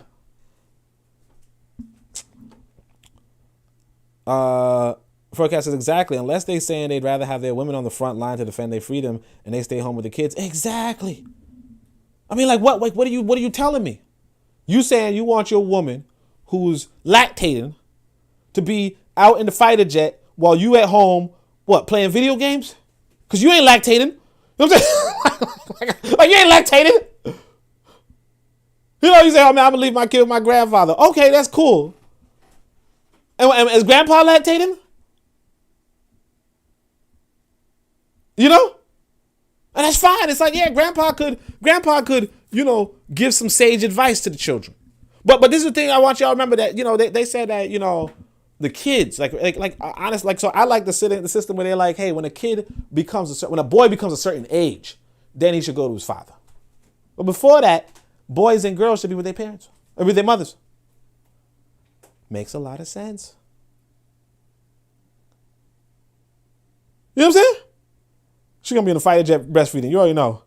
You might as well send the women and the children to war and let the men sit back and play video games or some shit. I don't know. We're gonna talk about motherfuckers men sitting back playing video games. You know? But it's like what do you have to think about this kind of stuff. And that's the thing, I don't like religions, but that's one of the things that they try to think about. They say, how can we organize a society? And some of them are like, how can we organize society to the benefit of men? And a lot of us kind of went along with it. But I'm saying you apply some real logic, and you also look at your own African examples. When I studied these, you could pick it up from the video.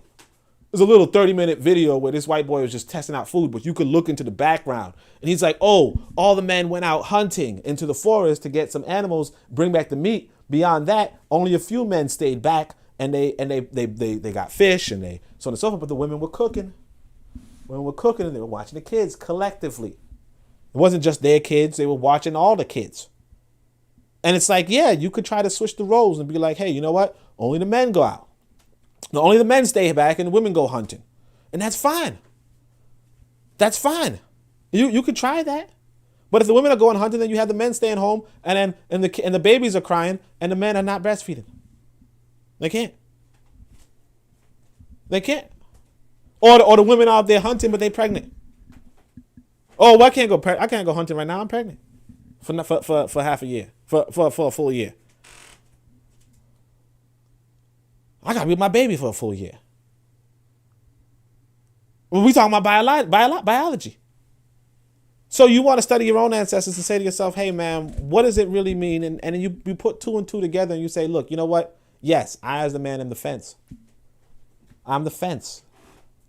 I'm the expendable one. And that's okay. Because if you're expending your life for the longevity of your community, if you're expending your life so that your community can live longer, then you're doing a damn good thing. You're being a man. The evangelist says, keep a handful of men back to hold down the fort while the rest go make many hands make light. Well, exactly. That's what they did. They had a handful of dudes stay back. Handful of dudes, but the rest of the dudes went hunting. And then guess what? Only one of the dudes was good at hunting. You know what I'm saying? I don't know why. Well, apparently a lot of the dudes was, in this particular situation, a lot of dudes were leaving for the city to make more money, whatever kind of thing. So it was like a dying community, which is sad, but you know, it's the reality of the world. Either way, yeah, you know, like, and you know, it is what it is.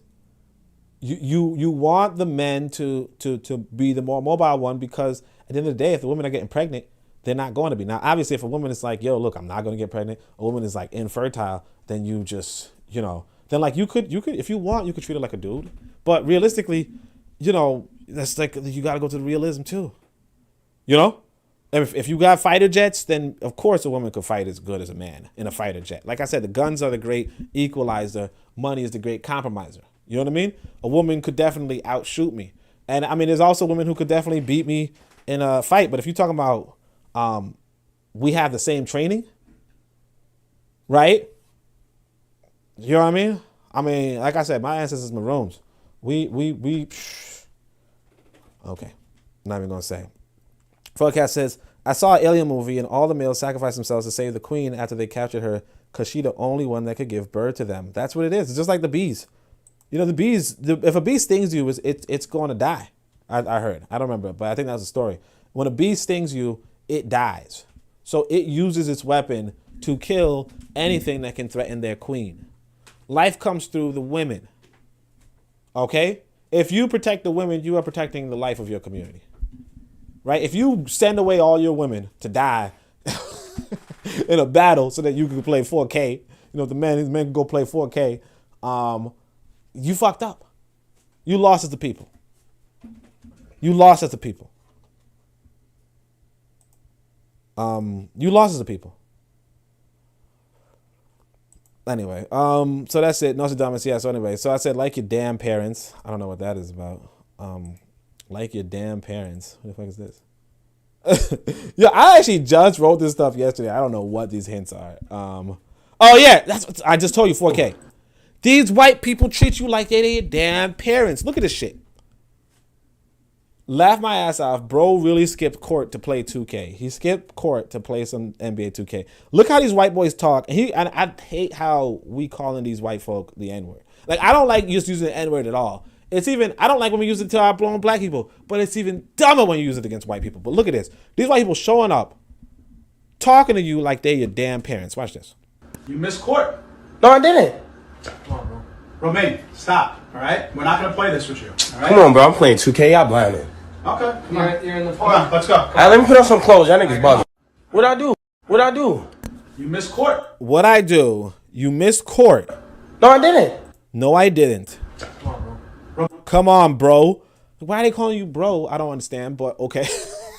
Like, how do they have this relationship with you where they're like, come on, bro?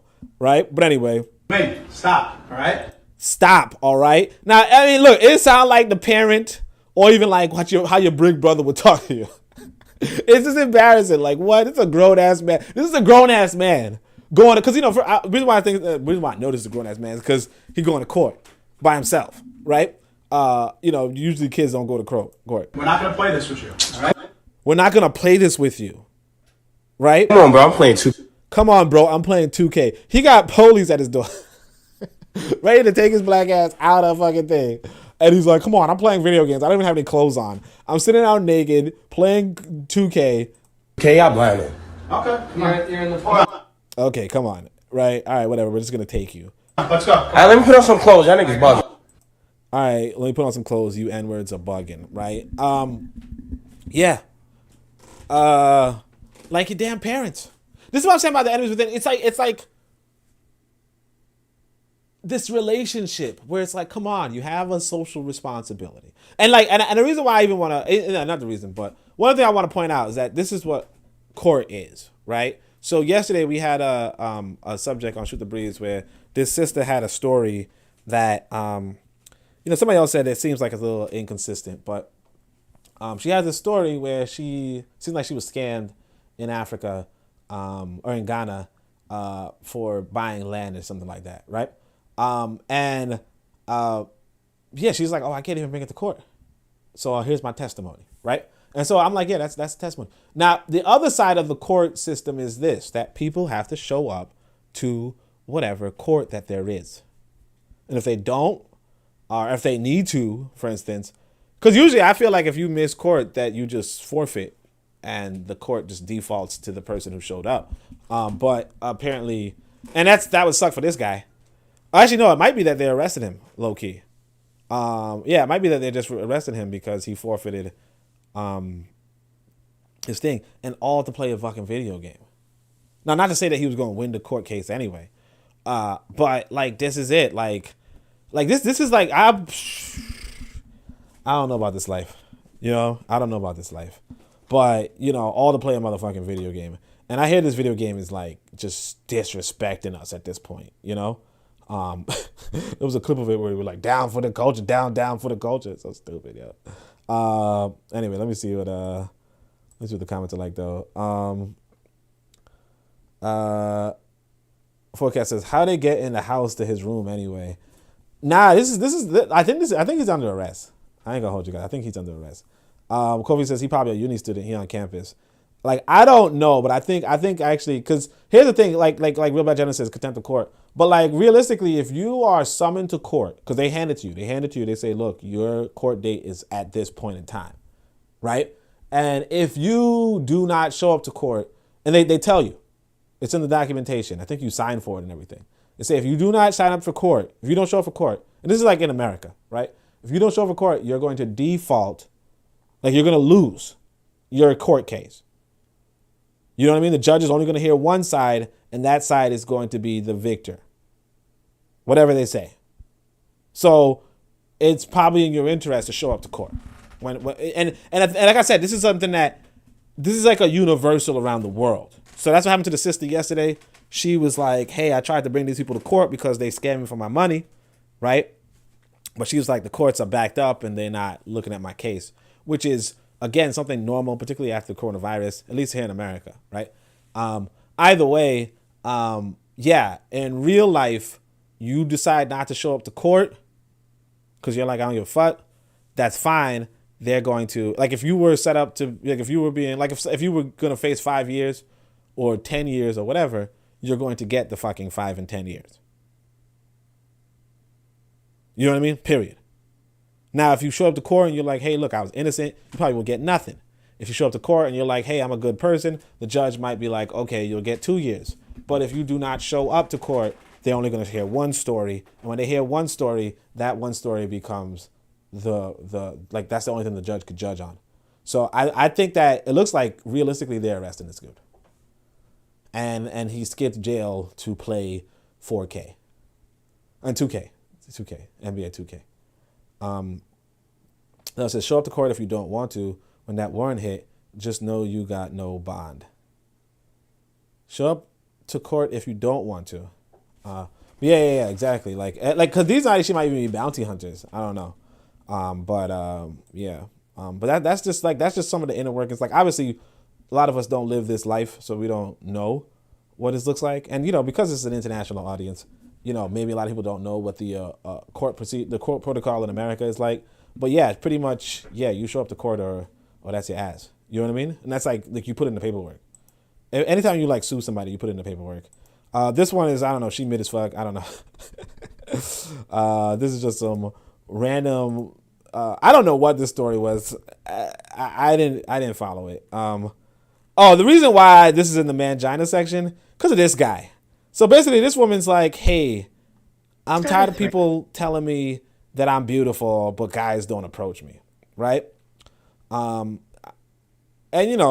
like she's not pretty. She's not pretty now. I mean, she probably could be pretty, but she's not right now. You know what I mean? like she's not right now, and probably because of all these piercings and shit, and among other things. But I mean, I could see a guy liking some stuff about her, but I mean, like, of course, you don't know what her full body looks like, but like she's probably like if her stories, I'll let her talk. But if her story is that she's hanging out with pretty women, yeah, she's probably not going to be the select pick. Now, okay, but this reason why this is mangina is because of this dude. But pardon me, I'll show it to you. So somebody says, so I'm just seeing this video. This video. There's nothing men can do in this situation, and y'all lied to me. This isn't about men being rude. She just wants the same attention her fine homegirls gets, and it's not realistic. So I don't know the context for this, but I might as well just play it for you guys. Because I want to talk about something that I haven't heard, and I just want to know if any women are experiencing this. Quick backstory. Coming up, I always had low self-esteem. I never felt attractive. I didn't really have friends. I was pretty much a loner. And so as an adult, I still have some of those thoughts in my mind. And it could honestly affect how I present myself when I'm out. But with that said, I have a lot of gorgeous friends, okay? Everybody's pretty. Everybody's pretty. Can we talk about how we are not the woman that's like ever approached in the friend group? More specifically, how you internalize it, how you deal with it. Because it's hard for me to believe that I'm the pretty girl when I'm out and men don't approach me. I tell you guys all the time that like I get the most attention from guys on the internet, not out in public. I for the most part, I'm never approached, just to keep it a buck. Or I'm approached by super older guys, like 50 and up. Nobody in my age range. And I don't care how many times my friends tell me I'm pretty. People at church tell me I'm pretty. When it's all said and done and I'm in a room with them, I'm never seen. And it's kind of hard to deal with. And then you can't even really talk to your homegirls about it, because if you tell them, then they're going to be self-conscious about how they are in your presence, and you don't want to dim their light because you love them. But like, what do I have to do? Distance myself from pretty people? Like, that doesn't make sense. I don't know. How do y'all deal with it? Do you talk to your homegirls? Do you just internalize it? Do you talk to other people? Do you just ignore the feelings? Like, because that's my thing. When I'm by myself and I meditate or I look at myself in the mirror, I feel beautiful. And then I get around other pretty girls and I feel like the ugly duckling. And nobody can convince me that I'm attractive. That's why it's hard for me to receive compliments. That's why it's hard. Oh, damn. So apparently there was something in the Discord. Shout out to Kofi. Something in the Discord that just like caught my eye. But yeah, hopefully you guys saw enough of her moving. Because like that still picture didn't really make her seem that unattractive. But like when she was talking, you were kind of like, yeah, I could see it. Anyway, so somebody says, Ed, my homegirl works with her, and she says she's unapproachable with a super nasty attitude. Can we start? And her homegirls look like her. Because I want to. Right? So it seems like there's a lot more at play here regardless, right? So this is a woman giving a testimony. And that's why I say I value testimonies, you know? I don't know if it's true or not, but I value the expansion of the story. You know what I mean? Here's what this dude does. I feel like y'all be lying when y'all say stuff like this. Why are you passing along what your homegirl said as if it's law? A lot of y'all women are really women's enemies and no different than men in a lot of ways. What the fuck is going on? This is a dude. You know what I mean? This is a dude who is saying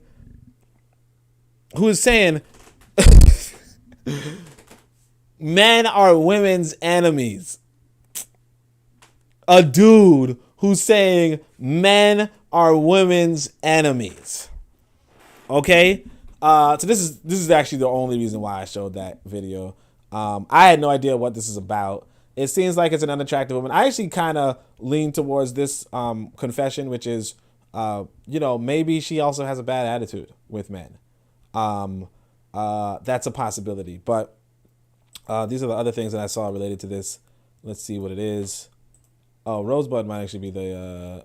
No, it's not. Okay. So this one is... Oh, yeah. So somebody else...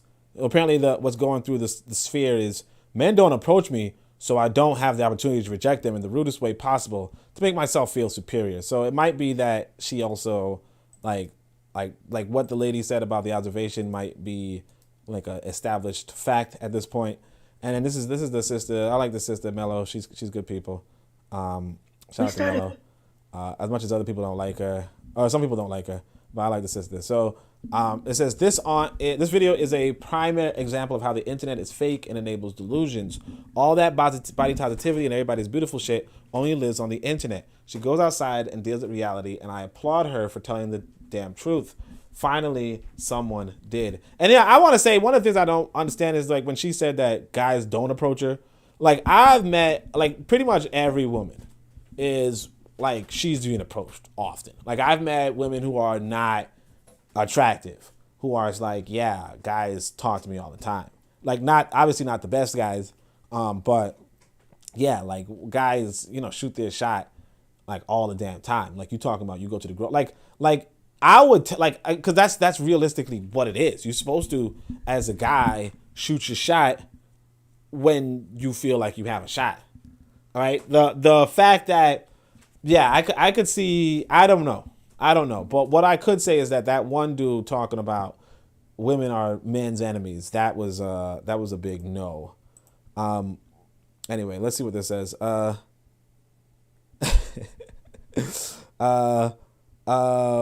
Because it just says, but why are we losing our logic? Why are we losing our logic? Yeah.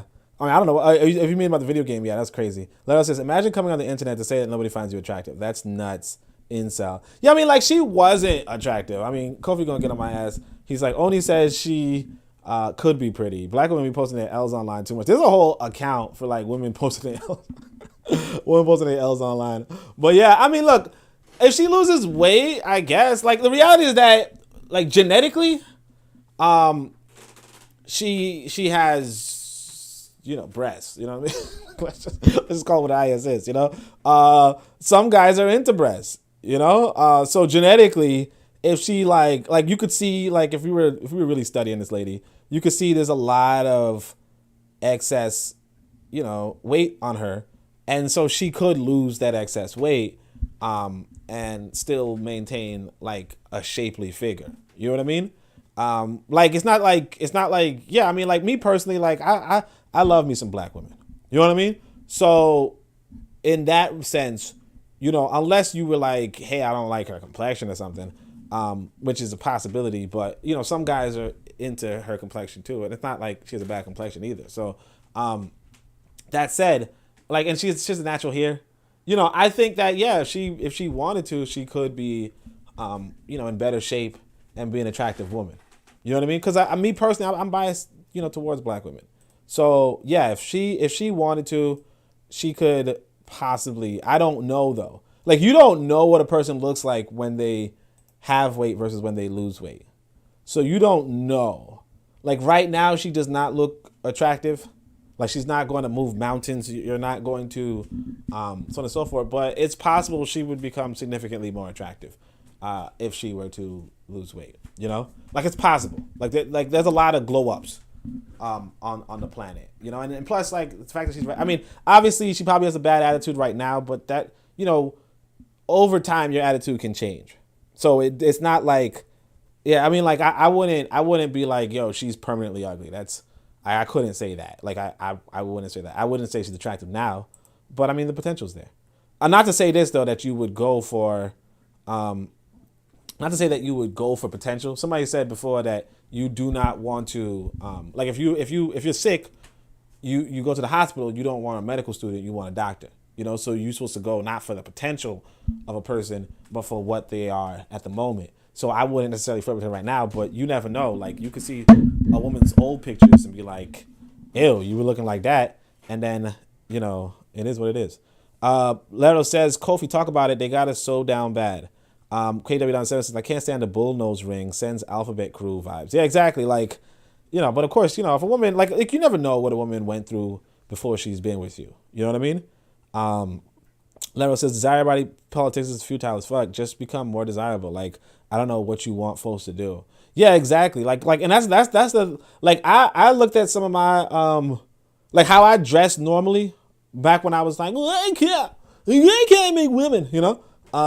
Like, I was dressing like I never iron my clothes. You know what I'm saying? I just don't. I'm like, that's stupid, superficial shit. And it's like, yeah, it is stupid, superficial shit. But the reality is that women will overlook you 9 times out of 10. In fact, I got this video. I was looking for a reason to show this video, but there's this video of this dude, this white boy. It's because it's on White Boys, so it's like you can't really show it, right?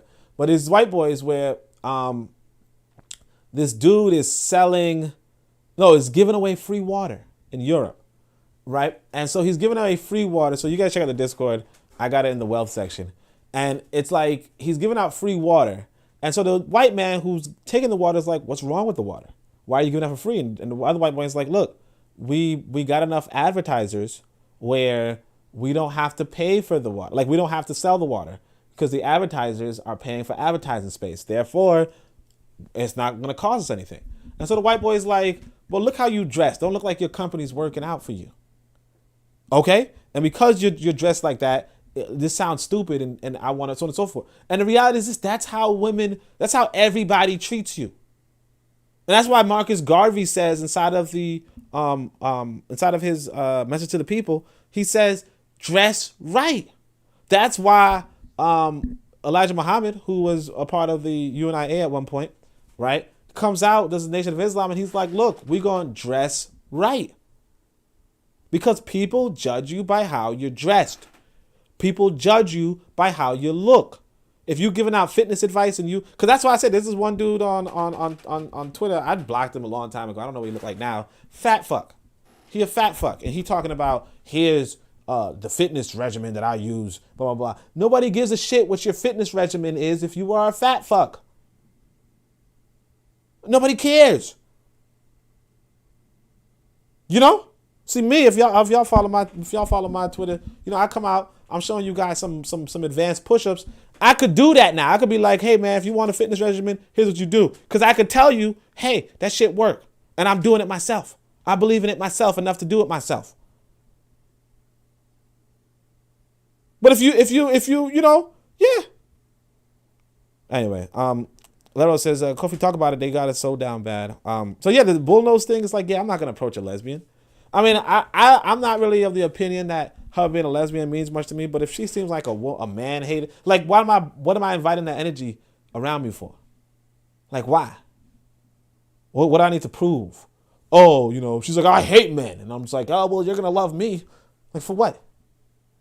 No, it says, if you think you're ugly, become more attractive. That's it. Yeah, it's hard to believe. No, but see, the thing what she was saying was that these other people were gassing her up. These other people were saying to her, oh, you're beautiful. You're very pretty. You know, all that kind of stuff when she wasn't.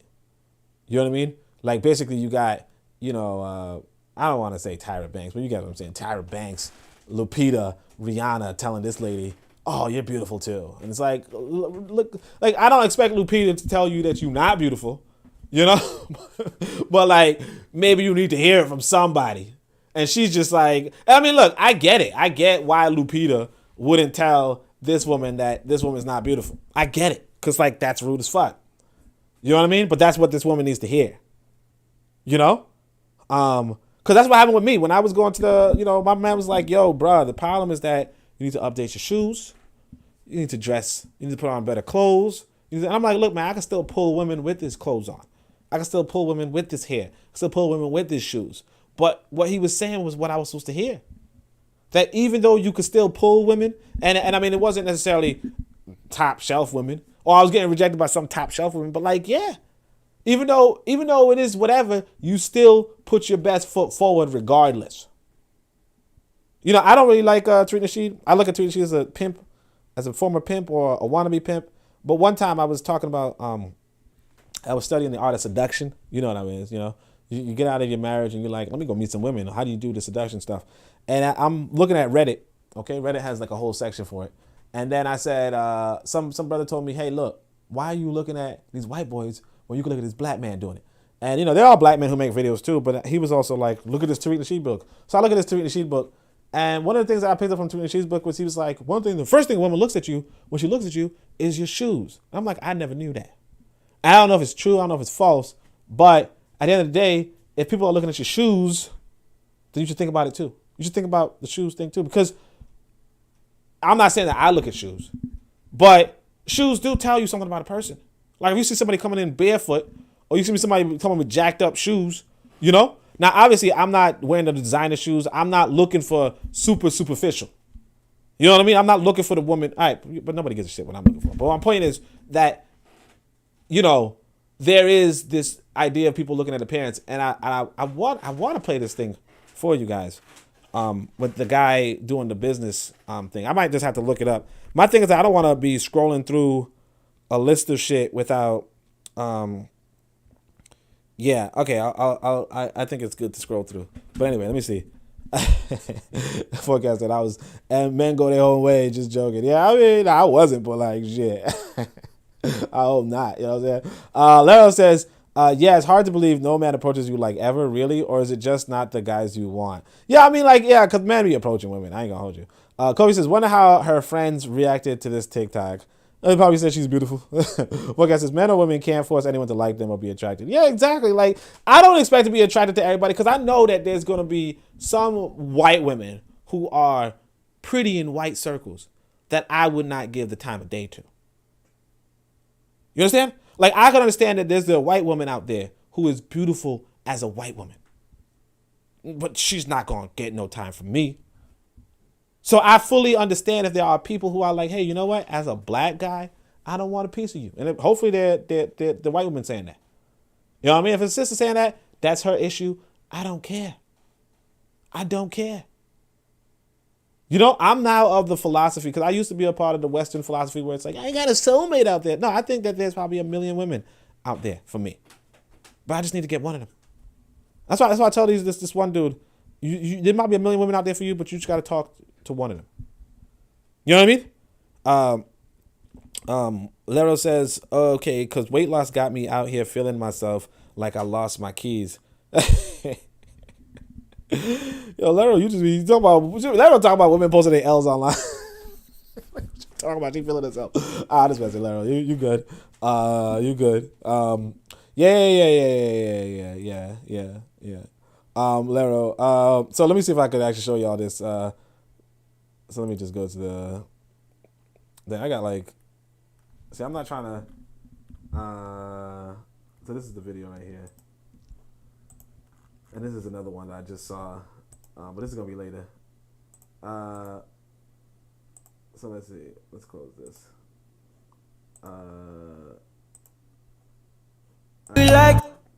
So this one. Water. It's water. It's natural. So this is the video. This man is extremely cynical but extremely funny, right? Free water. Free water. Is this water? It's water. It's natural spring water. It's free. What's wrong with it? Nothing's wrong with it. We're a free beverage company called Free Water. The water's free because the packaging is the ad space. What if I don't want to read the ads? You already read them. I don't. So I can just drink it, throw it in the garbage, and take another one? It's free? It's free. What's wrong with it? Nothing. It's natural spring water. It's tap water. No, spring water. Which spring? Other companies sell the same exact water for $2 to $3 a bottle. Which spring does it come from? This one came from a spring in Georgia. Georgia, Russia, or Georgia, America? Georgia, America. Your country doesn't have the best reputation for fresh water. That's like got him! Michigan water, or like is this like an actual spring water? No, it's from a spring. So how do you get it for free? By the way, you notice that this white boy knows that your water is fucked up in America, but okay. And then give it away for free. Because we put ads on the bottle and that pays for everything. Who paid the spring to give them the water? We did. You paid the spring? With the help of the advertisers. So the advertisers paid you for advertising space. You took that money, you bought the spring water, you put it in packaging, and then you're giving it out for free. Exactly. And you still make a profit off of that. And we even donate 10 cents per bottle to charity. You have enough profit to have 10 cents space on each bottle's profit in order to still make a profit and still give 10 cents to the charity people. Exactly. I don't believe you. Hey, it's the truth. You're making money off of this. We're making money off of it. I don't mean to be rude. You don't look like you're making that much money. Adam, like, are you dressing down because you're like, But look, notice this. This part is important right here. He looks the guy up and down and says, "You don't look like you're making that much money." You understand? You're supposed to make your appearance reflect, like your outer appearance reflect your inner mentality. So that's why I decided, look, let me update my wardrobe, and instead of doing this, raggedy business suits, or these raggedy business casual outfits, I said, let me dress like a motherfucking African. And y'all could actually see in my little picture, my little profile picture. I just did some dips. I'm not gonna hold you guys, but my little profile picture, what it looked like. But all right. Looking like in the tech industry and deliberately dressing down, or are you dressed, or can you just not afford to look good and have nice clothes? A little bit of both. So your business is not really going very well. No, it's going great. It's going well for me because I'm getting free water, but you don't seem to be making a profit. Check us out. Did you ever consider selling the water? Like charging people money for it? I'd still read the fucking ad if it was like half price than other spring water. Yeah, this guy, it does like seem like it's scripted because this guy's way too on point, but all right. You don't get the same advantage as this. Can I take as many of these as I want? How many more? Give me another one. You have one bottle. We're limited to one person per day today in the UK. One per person. I knew there was a fucking catch. There's one. So it's not free, is it? There's a limit. There's a limit. I'm allowed one per fucking day. Is that what I'm allowed? One per day. 1 to 3. 1 to 3. But this is our first time in Europe, and so we brought just one for a handful of people. Why is there an expiry date? How does water go bad? The bottles expire. It's not the water. 1 to 3. 1 to 3. But this is our first time in Europe, and so we brought just one for a handful of people. Why is there an expiry date? How does water go bad? The bottles expire. It's not. Like, yeah, people are like, yo, this might be an advertisement because this dude is asking all the right questions. The water usually it's metal, but is this aluminum? It's or aluminum. Plastic? Aluminum. But bottles. Why is it aluminum? Because it's recyclable. It's infinitely recyclable. Only 9% of plastic is recycled. Okay, so who paid for the aluminum? The advertisers paid for. And you had enough money left over to give this shit away for free and still give 10 cents to people and build water wells and shit in Africa out of giving water away for free. Exactly. That cannot possibly, the economics of that cannot possibly work. They do. Well, if they do, then good luck to you. This is amazing. Cool. If it doesn't work, which I sincerely doubt that it does, call me and let me know, because I still call bullshit. But if it is real and it does work, that's amazing. Check out our website. Google free water. I will. Pop and up. Take some of that money and buy some better clothes. That's it. That last line, though, that was it. Like, take some of that money and buy some better clothes. It might just be an ad, like it says like at freewater.io, but like take some of that money and buy some better clothes. But that's the mentality. Like the reality is this: people judge you by how you fucking look. Like we know this. We call it, we sometimes call it racism, we call it sexism, we call it whatever. But even how you dress is a very important thing. Because I can tell y'all this, a lot of people don't know this, but like for instance, when we talk about like when I was dressed, the way how I used to dress, it was kind of partially to not wear, like I was trying not to dress how I dressed in high school. So I tried to fit in with the other kids in high school, which was, baggy jeans, loose shirts. That was a fashion back in the 90s, right? And the thing is, though, that the kids who were dressed like that, like we were getting rounded up, you know what I'm saying? like we were getting rounded up by the police, you know what I'm saying? Like pretty much.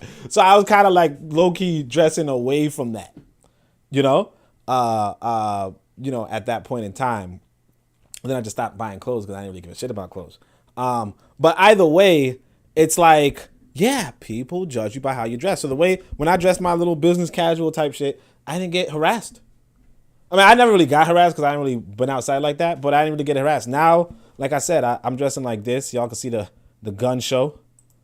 The gun show, okay? But you see the African print, that type of stuff. But yeah, you gotta like this right here. I mean, the lighting is not good. But this right here, this is a motherfucker dressed like a man. Built like a man. That's what it is. And you gotta be fucking realistic. That's what people are gonna look at you different when you look like this. They're gonna say, oh, okay. You know what I mean? They're gonna say, oh, okay. Because you're not scrawny, you're not wearing skinny jeans, you walking around. And I mean, I still don't iron my shirt. I'm gonna hold you guys. Because of course I was freaking recording in my house. So it was like right here. Iron my clothes to just no, actually I was just some brother just wanted to talk to me on the internet, matter of fact. And I forgot to even get dressed. I just put on some clothes. But yeah, that's it. But yeah, she's mid, sure. But like, yeah, people judge you, and like, yeah, you walk out like this, you look like this. It's gonna be different from what I like. For instance, if you guys look at some of my older pictures, I'm a little bit fatter, a little bit whiter, In fact, I was wearing this necklace one time. These guys was making fun of my necklace, But yeah, and it's not the best, if no homo. No, I'm not gonna say, but all right, whatever. But you guys get what I'm saying. Let's see what the comments are like. Like Lero says, you start feeling yourself. Okay. Like Lero says, you start feeling yourself. That's it. You know what I mean? Shit. Brother Macari says, as long as your conversation is nice, you good. My conversation is all equipped, so my shoes don't matter. Don't matter to me. The shoes don't matter to her. It's confidence. Yeah, I mean, look, there's a limit. In fact, look, that's Tyler Solomon right here. Tyler, that brother, he was telling me, because he was like, yo, when he started working out, he started getting, he started doing more work. And I was like, yo, I gotta follow what he was telling me. So, make sure you guys recognize the brother. Alero says, okay, Oni, the ladies man, invite me to the wedding. Hide your shorty. He gonna sweep her out of your arms. He's strong now. Yeah, I mean, look, man, you gotta, when the testosterone will start kicking in. You know what I mean? Because like again, like I said, like I mean, I wasn't bad. I mean, actually, you guys can probably see one of my older videos where I'm just, it's all right, He looking like he's all right, but this is just better. This is just sexy. This is just, like if you're not checking yourself out in the mirror, right, then you're doing something wrong. But if you're not checking yourself out in the mirror, then yeah, maybe some guys are not gonna be checking you out like that. Like this woman right here, the woman that we saw earlier, she was mid. Like if she looking in the mirror, she's probably just saying, "Oh, I got big breasts," which is all right.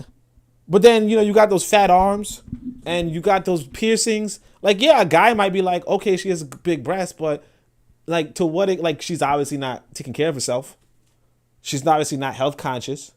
She obviously has a lot of piercings where she might have some alphabet mentality, right? So if that's the case, it's like, yeah, I mean, I'm not gonna break my neck for this woman. Like y'all see what I'm like? Yeah, I'm not gonna fucking break my neck for that. And if she might be checking me out, of course. I don't blame her. But she checking me out. But why would I be checking her out? What she offer? Like what part of her made you think that a guy like me would want some of her? Well, I would want to talk to her. I'm an African conscious brother. Right? I'm an African conscious brother. Why would I be like, hey, you know what? I want to talk to you. Now I might, if Lupita's there, yeah, I want to talk to Lupita. Fuck. You know what I mean? Lupita want to talk to me. You know what I'm saying? Nah, Lupita, I'm not gonna hold you. Lupita's out of my league. I ain't gonna hold you, especially since she's rich. Shit, boy. But Lupita wants a, like y'all see Lizzo. Nobody want Lizzo, but y'all see Lizzo when she want to show you a handsome dude. She's showing you a dude. Oh, in fact, I don't even want to say it. Like me, I'm small compared to that other dude. There was that one actor. Shit, boy. I ain't gonna say it. That's how I'm fucking whatever. But yeah, all right. Let's go to the next one. But yeah. Shout out to Tyler. This brother was like, hey, when you exercise, you just better at things.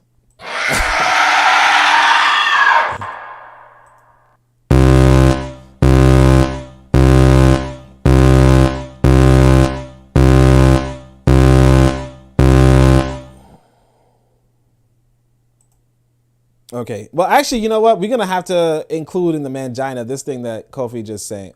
This is right here. This is crazy. Look at this thing. I didn't even see nothing there. So this is going to be in the mangina section because I realize we're not going to come back to this. Look at this. This is remarkable. Okay? What you see. This is a whole man. I just muted it because it doesn't matter. So I didn't know what was going on. I thought they were like cooking him. This was like a Jeffrey Dahmer video. Because at some point they like put eggs on it. It looked like it was eggs. Like looked like it was eggs or something. But it's not, right? Y'all know what this is? I ain't never seen this in my life. So I was like, what's going on? They keep pouring stuff on this guy. It looks like it's chocolate. I don't know why, but they're pouring chocolate on this guy. This is crazy, right? Then they're doing this. I'm like, yeah, it looks like they're going to cook the guy.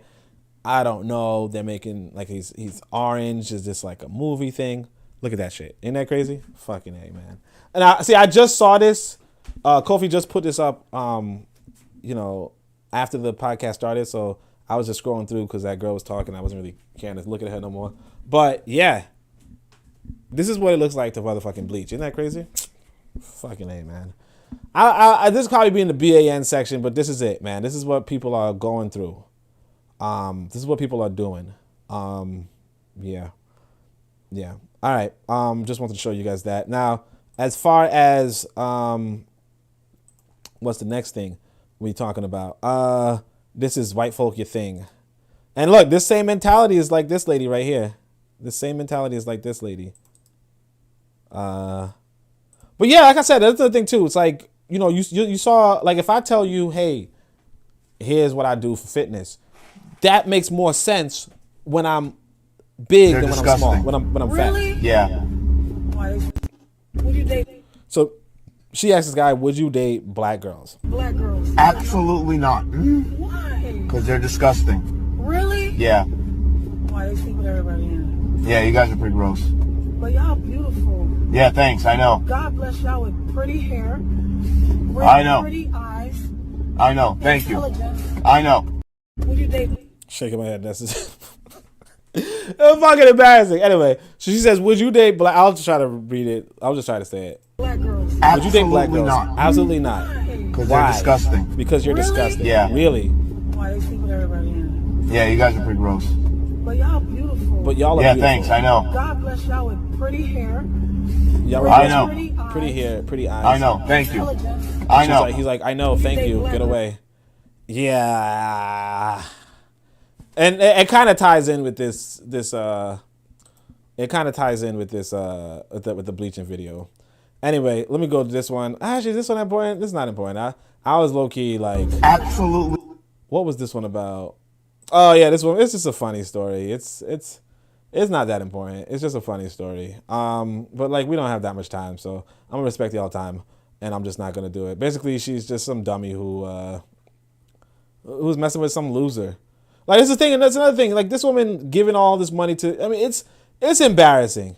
All right, yeah. Let me do this. Let me do this quickly. Check out the thread. I would never put this shit on the internet ever. Began drinking the dumb bitch drink. All right. Long story short, let me just say. Long story short, this dude doesn't have money. He's borrowing money from this woman, or he's taking and then she. It's like what Lero said. These women are posting their L's. She basically she's yeah, this guy he's a loser, and she's with him, and she's giving a lot of money, which kind of tells you this though, get your shit together, because I mean, obviously she's not like no winner chicken dinner herself, okay? She's not a winner chicken dinner herself, but she's probably better looking than the guy, right? She's like, not gonna lie, I thought Buddy was kind of ugly in the beginning. Now the dude doesn't have his own money, right? Doesn't even have his own housing. Now she's not no chicken. He attacks her like your competition in men is this guy, okay? No money. He's violent against women. This is your competition. Now, granted, this is not the trophy woman that you want, regardless, but this is the kind of woman a lot of women, or this kind of man that a lot of women are ending up with. So you just gotta fix yourself, and as long as you're, you got your own money, you're not attacking women, you are going to be the cream of the crop. Okay, you are going to be the cream of the crop, because unfortunately, your competition as men is like motherfuckers like this, and she's like in love. Okay. I'm telling you, man, because like sometimes, like I tell you, man, like Lero said, man, after the night, man, don't leave your girl around me. You know what I'm saying? No, I'm just messing. I ain't messing with nobody girl like that. But still, like, that's what it is. Like, just don't leave your girl around me. Anyway, so this is another story. We're just going to the next one. This is weird to me. Weird to me. Look at this shit. Would trade places. And like, I feel like this woman's eyes are like contacts, but she's going to ask a room full of white women, would you trade places with a black woman? With a black person in this society. How many of you would trade places with a black person in this society? Raise your hand. I don't know the answer to that. Well, it's yes or no. How many of you would do it? I know I wouldn't. I mean, I dated a Hispanic, very dark. No, I'm not talking about Hispanic. The question is. But I was going to have children. So I spent many years thinking of myself of having very dark-skinned children. Question is, how many of you would be willing to trade places in this society with a black person? I think I would. Absolutely. Okay. I'm not saying there's not racism. Absolutely not. It's just saying I don't see it. Yeah, but you know how racist this country is. Not to the degree that you do. Oh, no, you will never know. In this country, we created. It's like this superiority complex of feeling racism. You will never know what it's like to be a black woman. Like, okay, why the fuck would I want to? Like, if I'm a white woman, why would I want to know what it feels like to suffer? It's like some motherfucker telling me, hey, you'll never know what it's like to go hungry for 3 days. Yeah, I don't. You never know what it's like to go hungry for a week. Yeah, I don't intend to. No, I'm not saying I never would, but no, I don't intend to go hungry for a week. And you feel like that's a one-up on me? Don't, like, it's not a one-up. Like, it seems like you have an L. Sorry, but that's not a brag. And then she's like, we created, and then it's like, we created. You didn't create this civilization. The criminalization of black people.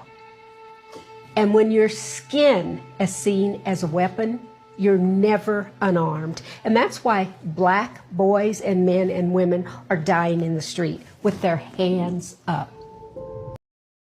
Fucking A, man. So I was like, look, this is just weird to me. This is weird to me. Although I forgot to read the comments. I'm going to have to read the comments. I'm going to leave my thing up, but I'm going to read the comments.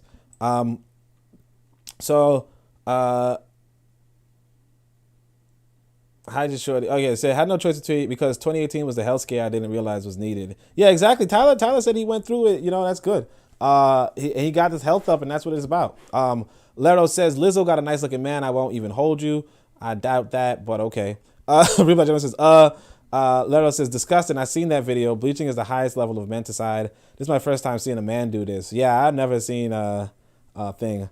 Kofi said, I thought the man was getting a brown skin makeover or something. I didn't know what the dude was doing. I thought he was getting cooked. Like, I thought it was like some Jeffrey Dahmer thing. Like, I was like, why they putting eggs on this dude, like, or whatever. Yeah, that was weird. Real Black Gentleman says, do they have a darkening bath? I'm trying to reach double blackness. Yeah. Well, I mean, look, all you gotta do is stay out in the sun, though. Little says I be tanning. I can't imagine bleaching. I'm telling you, the internet got us black women down bad. Like, oh my gosh, I can't believe you showed this. Oh, did you read the whole thing? I decided not to read it because it takes too long. But essentially, the woman eventually she goes over to this dude's baby mama house because apparently the dude was like living with his baby mama at the time, right? So go to the baby mama's house and she gets her ass beat, and then and then the baby mama starts writing like, oh no, I wasn't fighting over that loser man that I had children with. I was fighting you because you showed up to my place talking shit, you know? And they're like, yo, because her story was like, her baby mama was big and all that shit. It was wild. But anyway, the whole dinner setup. Yeah, so anyway, let me just show you guys what I said. I said, this is weird to me. Why are we asking white people to make their country as good for us as it is for them? You are at the table with them. What more do you want? You want them to give you their plates too? Do you want their husbands? Do you want their wives? Do you want their lives? What do you want from these people? You know what I mean? When I'm in Africa, I intend to be sitting down, eating good, having a good life. And if a white boy says, hey, you know what? I'm here in Africa and I'm not living as good as you guys are. I'll be like, yeah, of course you're not. Because you're in Africa. Because you're in Africa and you in my fucking space, you're not going to live as good as me. You know? I mean, unless you if you're really useful, then maybe you're going to have something good to eat. I don't know. You know? That's yet to be decided. But the idea that you're going to be living good in my space, that don't make no damn sense to me. And for that, and because I understand that, see, I understand the racists. Because I understand that, I'm saying to myself, look, why the fuck would I, a foreigner, why would I, if you will, the descendant of, what have you, why would I be living as good as these motherfuckers in their spaces? Would that make sense? And she's sitting there, well, would you trade places? No, it was a society built for white folk. Get that through your head. A society built for white folk on top of black folk. Not along with black folk, on top of black folk. But like the idea is that the sickness of the Tamahu female, they are far worse than their males. I mean, look. It's their society. There's nothing sick about providing for your own people. You know? And if we're going to go to Real Black Gentlemen need to start talking to this sister right here. Need to give her some cooking advice. So this is not using fresh ingredients. Like, where this woman come from? Like, this is the problem with, the quote unquote modern woman, She says, for y'all to say cooking is cheap, I know y'all ain't using fresh ingredients and cooking from scratch. I wanted to make a Tuscan shrimp pasta. Heavy cream, $4. Grape tomatoes, $4. Spinach, $4. Butter, $5. Noodles, $2. Parmesan cheese, $5. Shrimp, $11. Oregano, $3. Garlic, $4.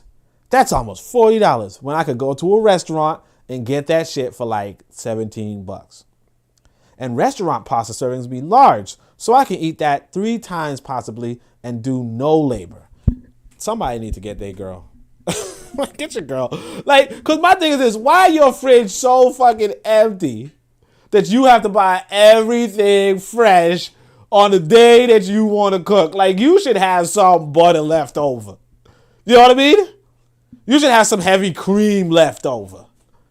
If you're spending $4 on tomatoes, you should have some tomatoes left over. And you talk about now the one thing I like about this lady is that she's saying the restaurant can feed her 3 times. I don't know what she means by feed her 3 times. If you're talking about you could eat off of 1 plate for 3 days, then, I don't believe that. Because she looking nice. I ain't gonna hold you guys.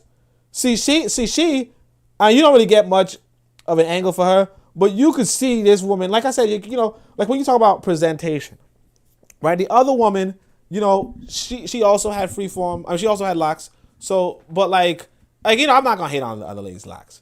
But like this one right here, complexion, and they both have the breast. Okay, complexion. Now her arm is also a little bit, a little bit thick, but it's a good thick. It's not like Like, she's not muscular. She's not a boxer. You know, she's not going to whoop your ass. You know what I'm saying? But, you know, it's a good thing. She got nice face. You know, you see she does the eyelashes, which is not, you know, you might not be a fan of the eyelashes or the lipstick, but, you know, it is what it is. You know, me personally, I'm kind of a no makeup type dude, but, you know, it is what it is, right? You know, I understand if a woman's doing makeup, and I'm like, yeah, she's looking good. The outfit looks good. There's no, you know, dyke thing going on. I don't know if there's a piercing or not, but it's not extreme piercing, if that's what you want to say. So yeah, this is a good looking woman. But she's not cooking. She's not cooking, and she thinks it's saving money. You know, like this is another picture. Like I said, like you could judge person by their picture. This is a, hey, look, I like to spend money on myself, and I got money. Picture.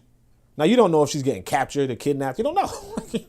You don't know. She could be hauled off to, you know, slavery. And see how she got that tan though. That means she's been out in the sun for a minute. You know, this is a woman who's thing. Now this is probably not as like this is not as good a picture as the other two. But you know, there's a reason why she did it. It's whatever. But yeah. So why did we do that? We didn't do that for no reason. But yeah, she ain't cooking. She ain't cooking, and she's not saving her food. She's and she's capping. You know, that restaurant pasta is gonna serve you for a day at most. Yeah, it's gonna serve you for a day at most. This $40 thing is probably, you know, enough for a few meals. You know, if you're into that. Let me see what this is. So I think this might be the second part to it. Cause sometimes I don't know if you're gonna go to see the second part. Yeah, so that's it. And then somebody else put a comment in the thing.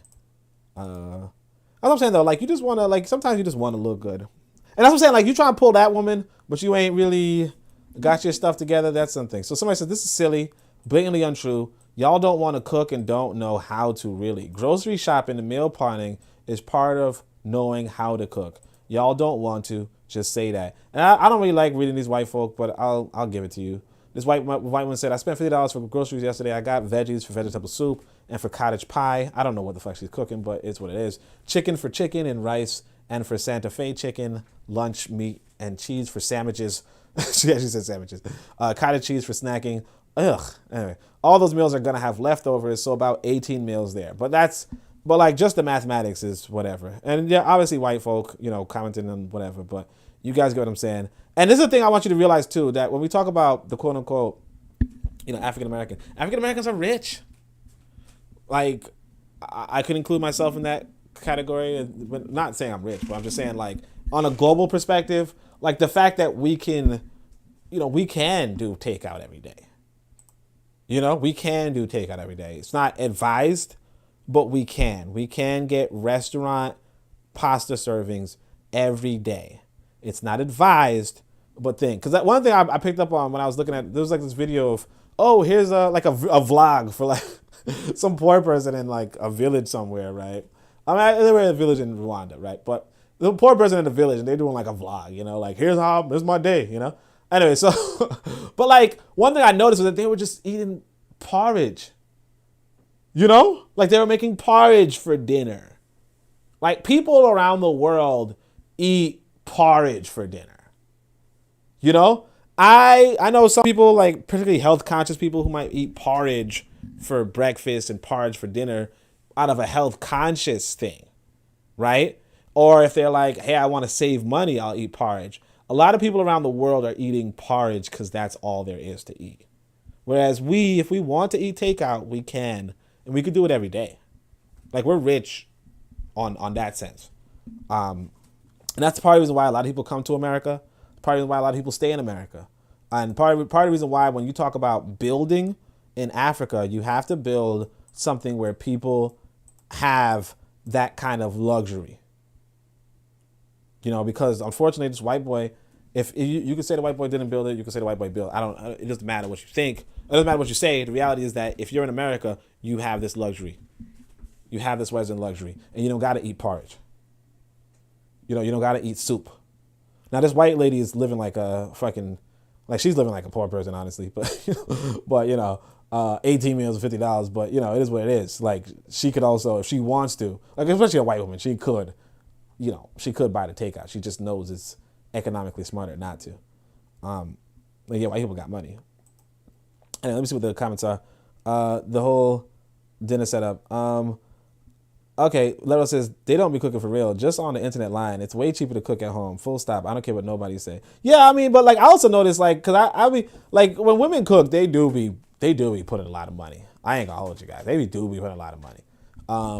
Like, and then like, I mean, like, they might be cooking for like a whole family type stuff, but they do be putting a lot, cause like she's saying about the ingredients things, like y'all be, and like if you buying all the ingredients right up front, like the upfront cost is gonna be higher, obviously. And of course you got to do the labor, but I mean, I think it is cheaper to cook. But the fact that she could afford not to is whatever. Rabbi Gemma says, hi, Naj. Don't know what that means, but all right. But I was telling him he got to go teach that sister, because that sister, she look nice. You should go teach that sister how to cook. You know what I mean? She might appreciate it. She got money too.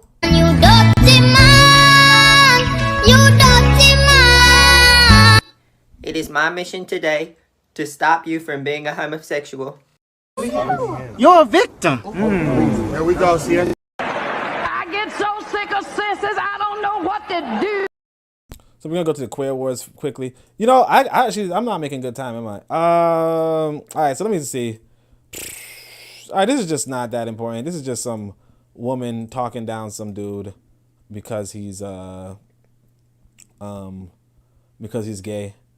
But let me ask you a serious question now, because that kind of actually makes it worse. So you, as an African, have issues with African American culture and your children assimilating to African American culture.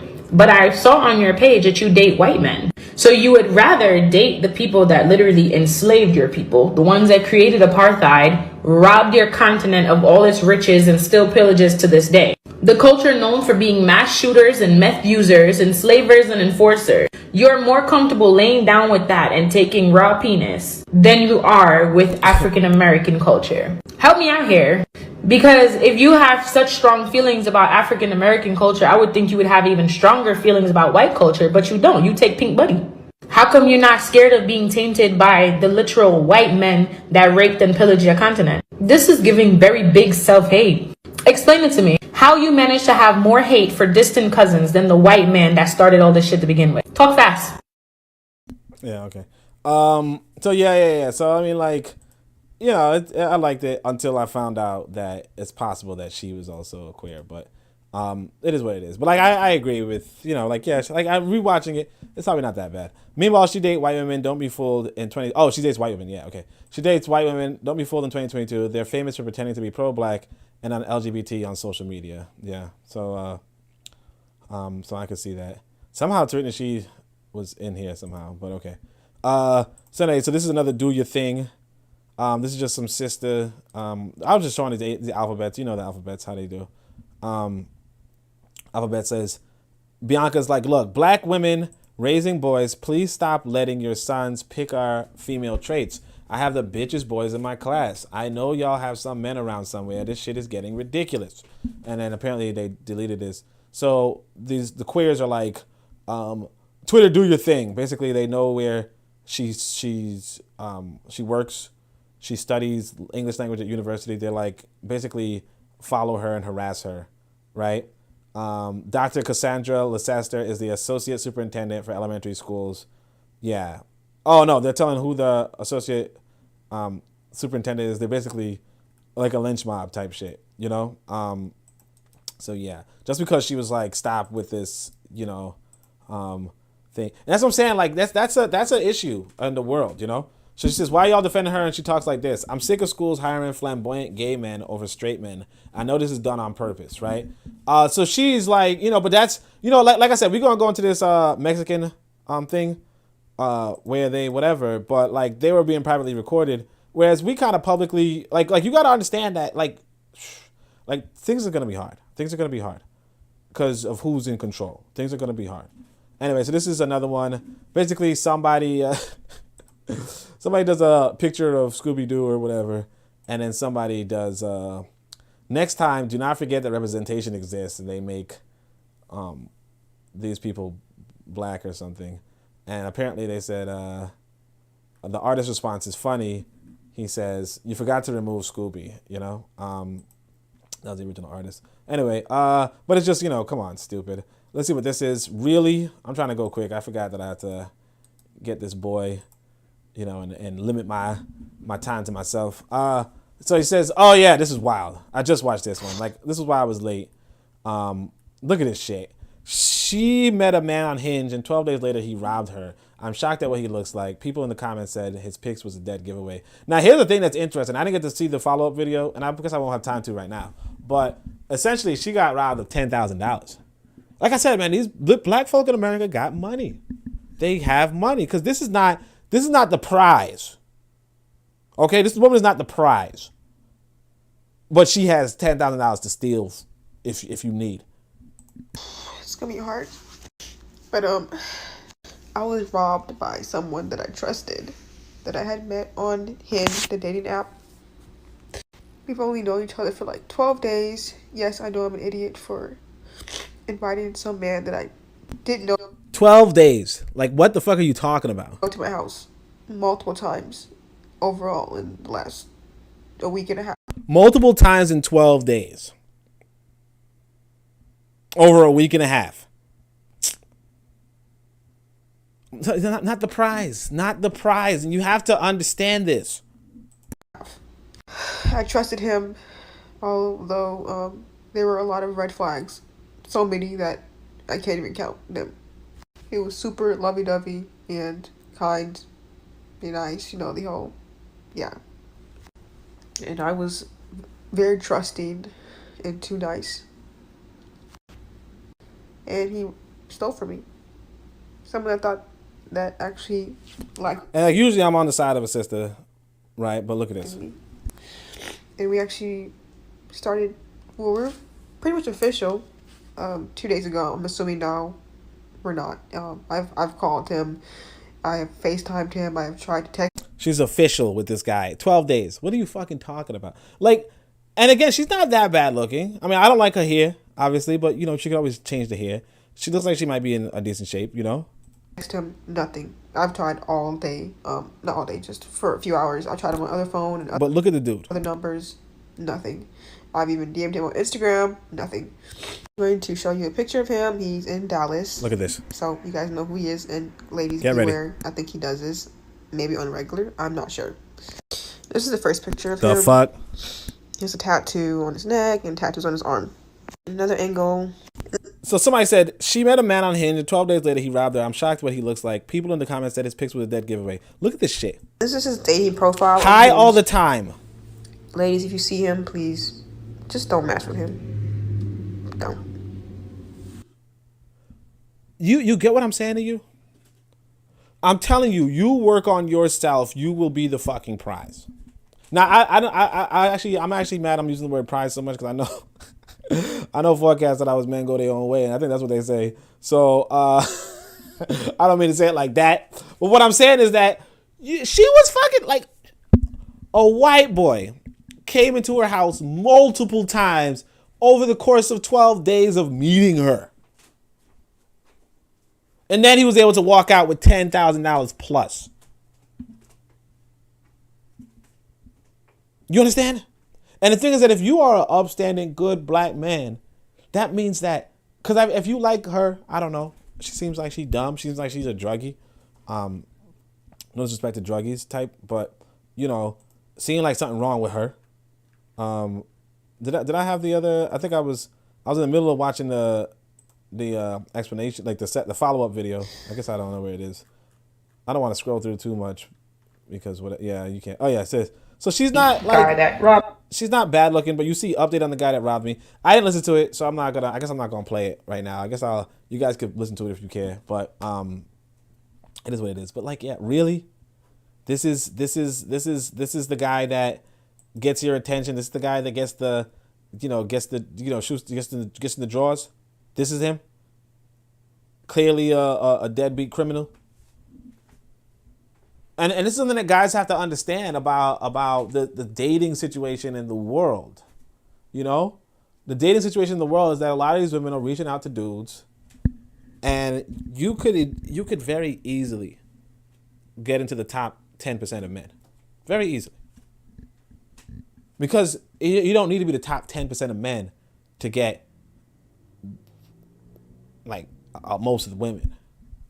You know? Like maybe if you want to get the top 10% of women, sure. But even like particularly in America, like I said, like this is not the best looking woman on the planet. Like it's not Lupita, right? I'm not saying Lupita's the best looking woman, but she's damn good looking. And Lupita's rich too, so yeah. But anyway, it's not Lupita, but she got 10,000 sitting around. FYI, just letting you know. Anyway, let's go to the fucking comrades. Comrades.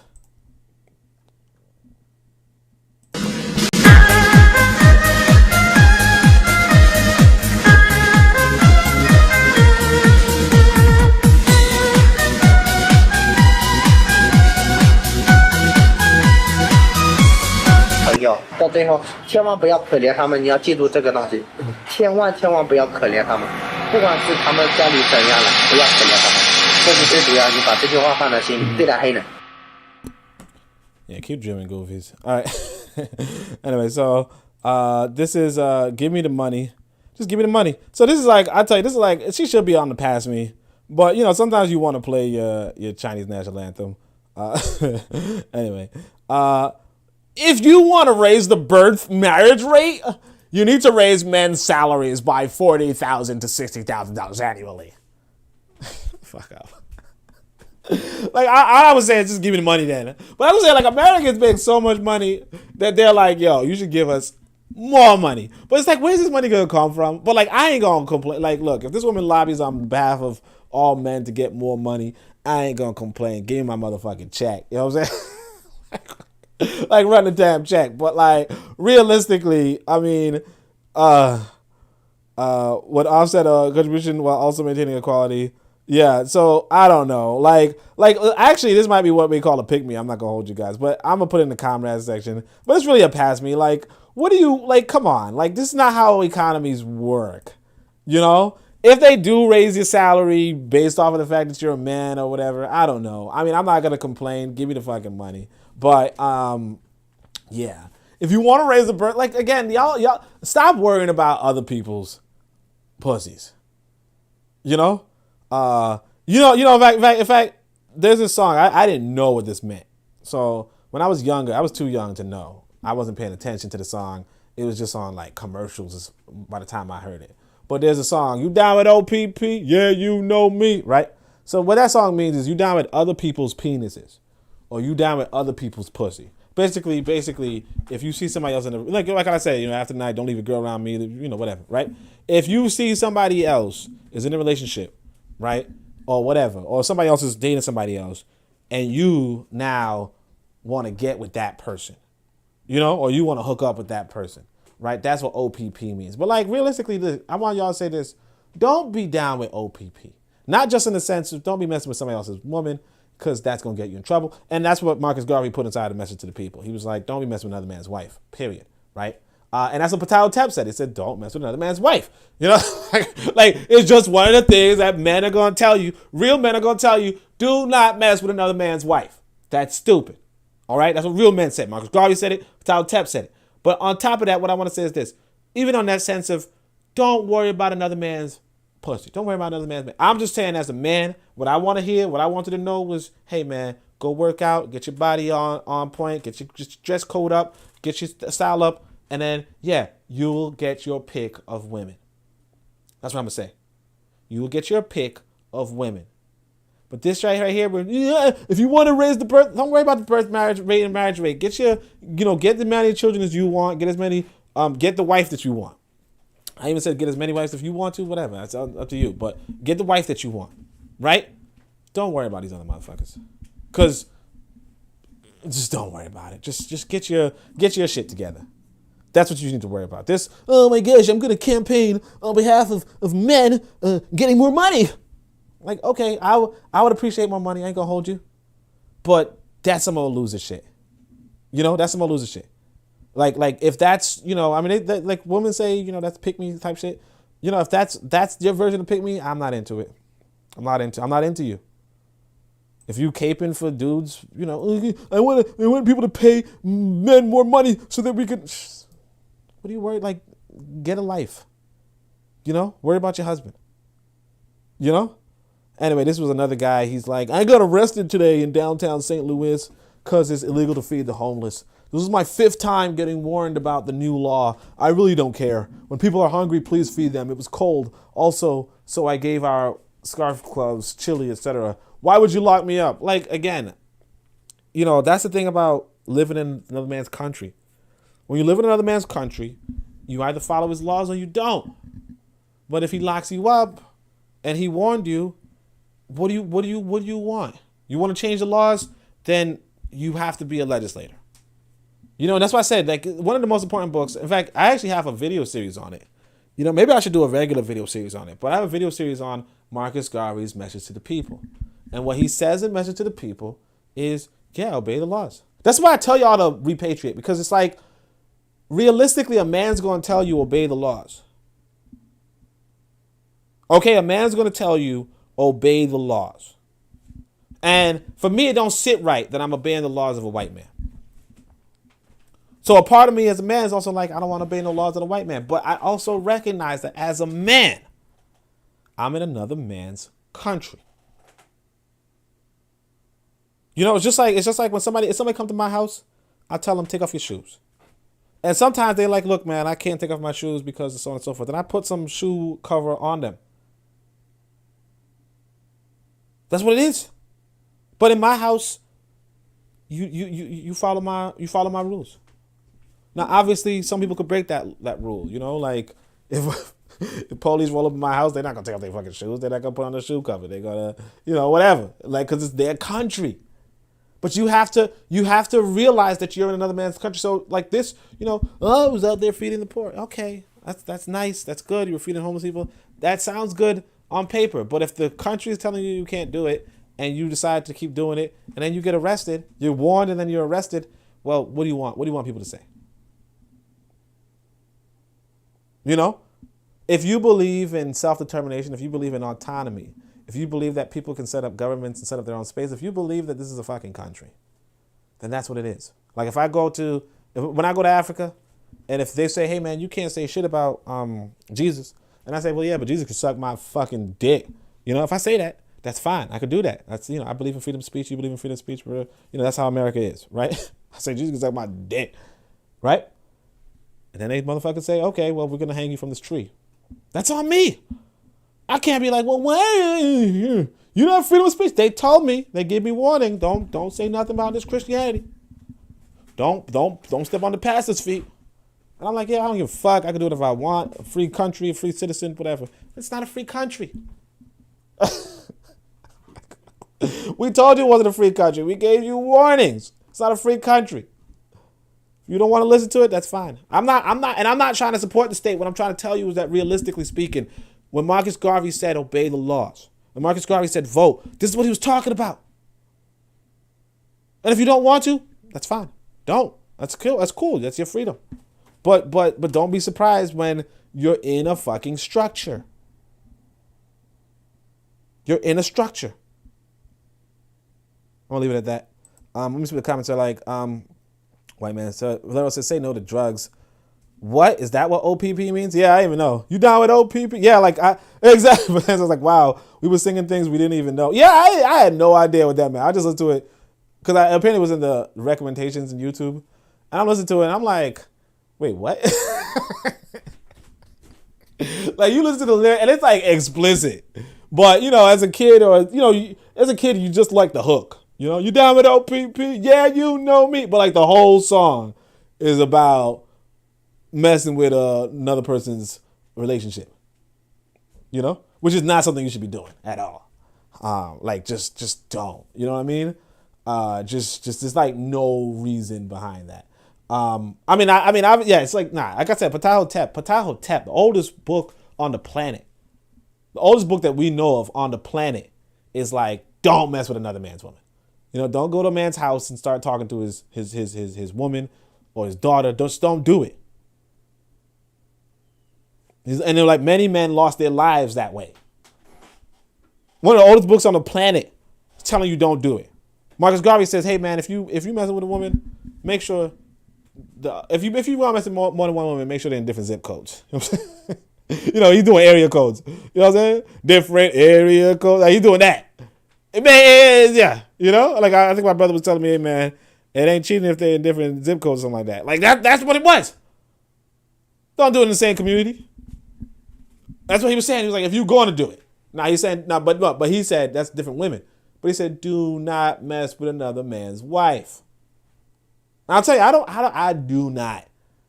One time I was actually, I was talking to this guy, the playground, his wife was there. I did not do any conversation with her. Don't even know her name. Because I'm not trying to even give the impression of talking to another man's wife. Letter says, I don't think salary is the reason for decreased marriage rates for blacks, but rather degeneracy and feminist ideals. I mean, look, I think the decreased marriage, like, because white people, like, realistically, I think the reality is this, that we're dominated people. And you can't expect good, you can't expect good in rotten soil. That's what I think. I think it don't matter what you think you can do because we're dominated by another people. Like, they own the radio airwaves. They own like, when you're in that kind of position, like, what could you, like, I don't know. But, because even trying to correct for the things you said, degeneracy and feminist ideals, how you correct for that if you don't have any universities? Or all universities are the HBCUs. And the HBCUs are pushing this stuff. How do you correct that? If you have no black nationalist institutions of that caliber. Little says, yes, repatriation propaganda is greater than divest from the West. You down with OPP? So Tanzania, you still down with OPP? She's like, yeah, you know me. I heard Tanzania, All right. So I said, so? All right, let's go to the Nevolutionaries. They're going to be dancing and shit. Black people just don't get it. Black people just don't get it. We just don't get it. We just don't get it. All right, so I'm going to actually skip over this stupid thing. Sure, what is this button? Where do I go to? Oh, here. I'm going to actually have to skip over this one. So it says, you racist. Basically, it's the whole, it's going to be too long. I have to get this boy pretty soon. But basically, it's this whole black folk, Los Angeles, and all we're doing is, you guys are racist. Yeah, anyway, she's like, yeah, basically, we're not going to stand for this racism anymore. You guys need to step down, all that shit. It's just, the strategy is to call white people racist. I mean, Latinos racist now and blah, blah, blah, blah. I think one of them was interesting. I think it was probably this one, where the guy, like, I'm thinking that he's going to be like, ugh, shut the fuck up, guys. But no, it wasn't that. It was some old bullshit.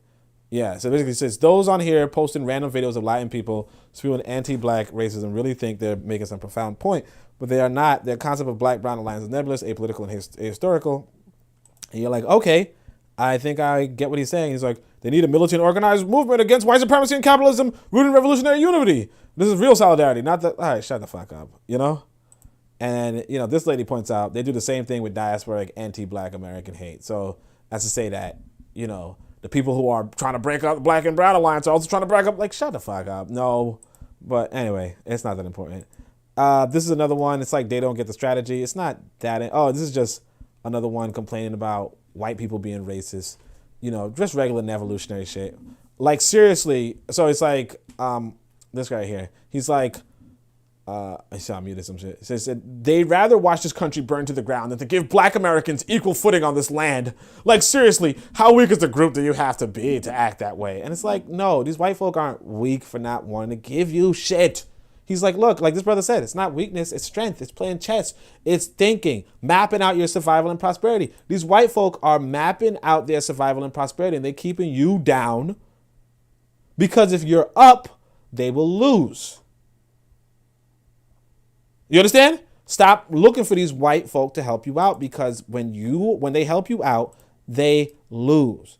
I want y'all to see, in fact, this right here. So like I said, there's this section on like one of the few white folk that I would read is this guy Machiavelli, right? So he has the Art of War, and this is some advice he got from Hold on a second. This is some advice he got from General Rules of Warfare. This is like advice passed down through history. It could be from Africa, it could not be from Africa. I don't know. But basically, he's like, these are just some things that people have passed down in history that were collected by him. And this is actually the first one is probably the most important right here. It says, what benefits the enemy harms you, and what benefits you harms the enemy. Basically, anytime you help the opposition, you're hurting yourself. That's the philosophy white people understand. That's what they understand. When you help the opposition, you are hurting yourself. That's why I do not help white folk.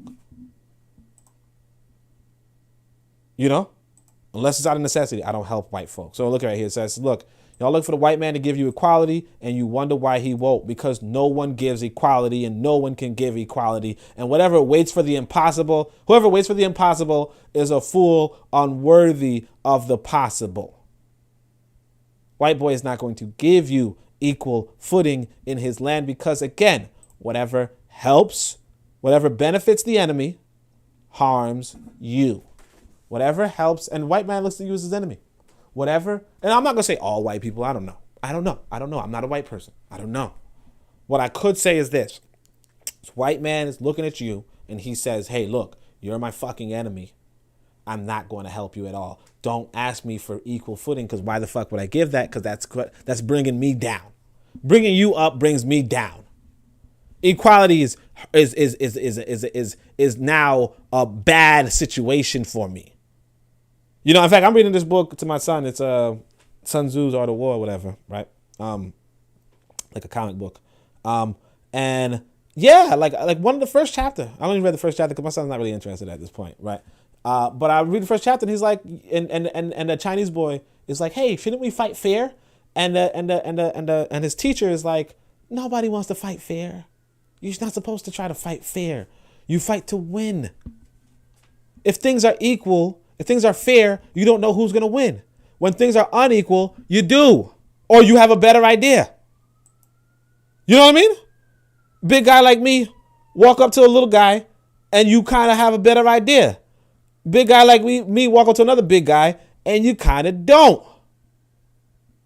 You know, Nyere said it, I put it in my book of power. Make sure you guys check out the book of power. Nyere was talking about when a heavyweight fights a lightweight, it's called murder. But the reality is this: if you're trying to figure out who's going to fight to the death, if you're a heavyweight, you want to fight a lightweight. You don't want to fight another heavyweight. If you're a heavyweight, you don't want to go in the ring with Mike Tyson if you can go in the ring with Steve Jobs. You know what I'm saying? It's just common sense. If you want to win, if it's a fight to the death. And sure, you can be like, well, I'd rather fight Mike Tyson. Good for you. And if you lose, you're dead. What did you get?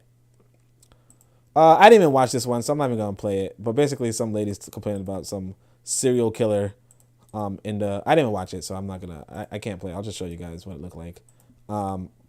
She's complaining about some serial killer, and she's like... Hello, everyone. Serial killer caught. So this man is likely responsible for those missing black women from Kansas City, Missouri that I reported on weeks ago. Remember how the police said that there was no basis to say that a serial killer was at work? So basically they caught this guy, and like it was like this. My thing is this. It's the white folk catching these people. So it is what it is, right?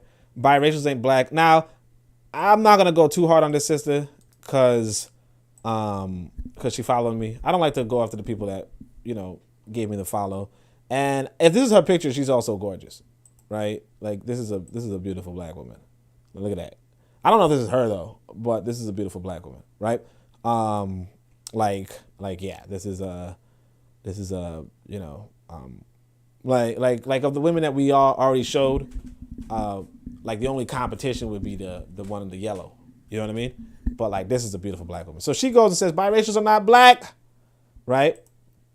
And again, you guys want to see it, right? That's a looker. Wait, can y'all see the screen? Let me make sure you guys can see the screen. Yeah. That's a beautiful woman. All right. So anyway, and sometimes you just got to big up black women, right? So he says biracials are not black. And then, so then this brother, I like this brother too. He's like I said, I'm not gonna go too hard on people that follow me, okay? Because that's not what you should do. You know, it's not how you build a brand. And actually, I was on the show. I had an interview with him, so he's good people, right? And actually, you can see my muscle gain because in that interview I wasn't even that big, right? So it says, Rakeem says, so Booker T. Washington, Bob Marley, and Frederick Douglass aren't black. If you have a black parent and a black mind, then you are indeed black, in my opinion, right? And then here's the trouble. Because what she said first was right. Biracials are not black. But then she goes back and says, that itself is a little complicated. I'm just talking genetically. Of course, those people that you just listed are black in the mind. Oh, no, okay, that's not bad. I thought she said something else. I didn't answer the end of mind first. So I don't know if they were black. And now some people were doing the correction. They're like, look, they weren't black in the mind. You know, they were biracial. But, you know, I would just stick to this. Biracials are not black, period. And just stick to your guns. Because the other people, Bob Marley's not black. Now, people do name Jerry Rawlings. But everybody knows they're biracial, so it is what it is. But you see, shout out to my brother, Faithful. He says, do we have to measure that is not based on people's individual opinion? Logically, if a person has a black and white parent, they are both black and white. Exactly. Logically, they are both black and white. Like I said, shout out to my sister Mello. You already know Mello's here. I don't know why this says that thing, but it says, you wouldn't consider the late Jerry Rawlings or Bob Marley black? And, oh, wait, where was Mello? I thought I just saw Mello 2 seconds ago. But it's like, I obviously love Bob Marley, but he literally had a white father. Bob Marley never knew his father like that. He's still Jamaican at the end of the day. Like, again, I would not concede to this idea that this person's black. But anyway, this is right here. She says, look, it's not about consideration. It's about biological makeup. And I don't know why this is so hard to understand. You cannot get a black child from the womb of another race. Only black people can create other black people. Other folks create biracials. It's simply 50-50 biology. So, like, shout out to this sister. Like I said, this is a strong sister that I really appreciate. So, make sure you guys check her out too. I mean, she's also like kind of on the front line of the against the LGBT, but like way hard than like to the point where I kind of see too much LGBT on my screen. But you know, but at the same time, like that's a strong sister, you know. And she, you know, somebody has to fight it. Somebody has to fight because like these white boys are 24/7 too. So I ain't gonna hold you. So this is my mind was one of the most interesting interviews Trevor Noah did was he interviewed his grandmother. She insisted Trevor was white to his face and could not be convinced even by other white people. That's real African-centered consciousness. Real African-centeredness knows itself. As to say that realistically, nobody is going to tell you that biracials are black. In a real African-centered mindset, you wouldn't say that. You wouldn't say that, but it is what it is. Let's go to the next one. Massa said don't vote. No, Massa said vote. Massa said vote. So this is one of the headlines. Let me see what the comments are like.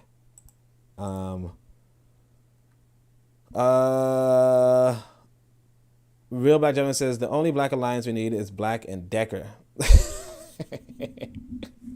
That's it. You know what I'm saying?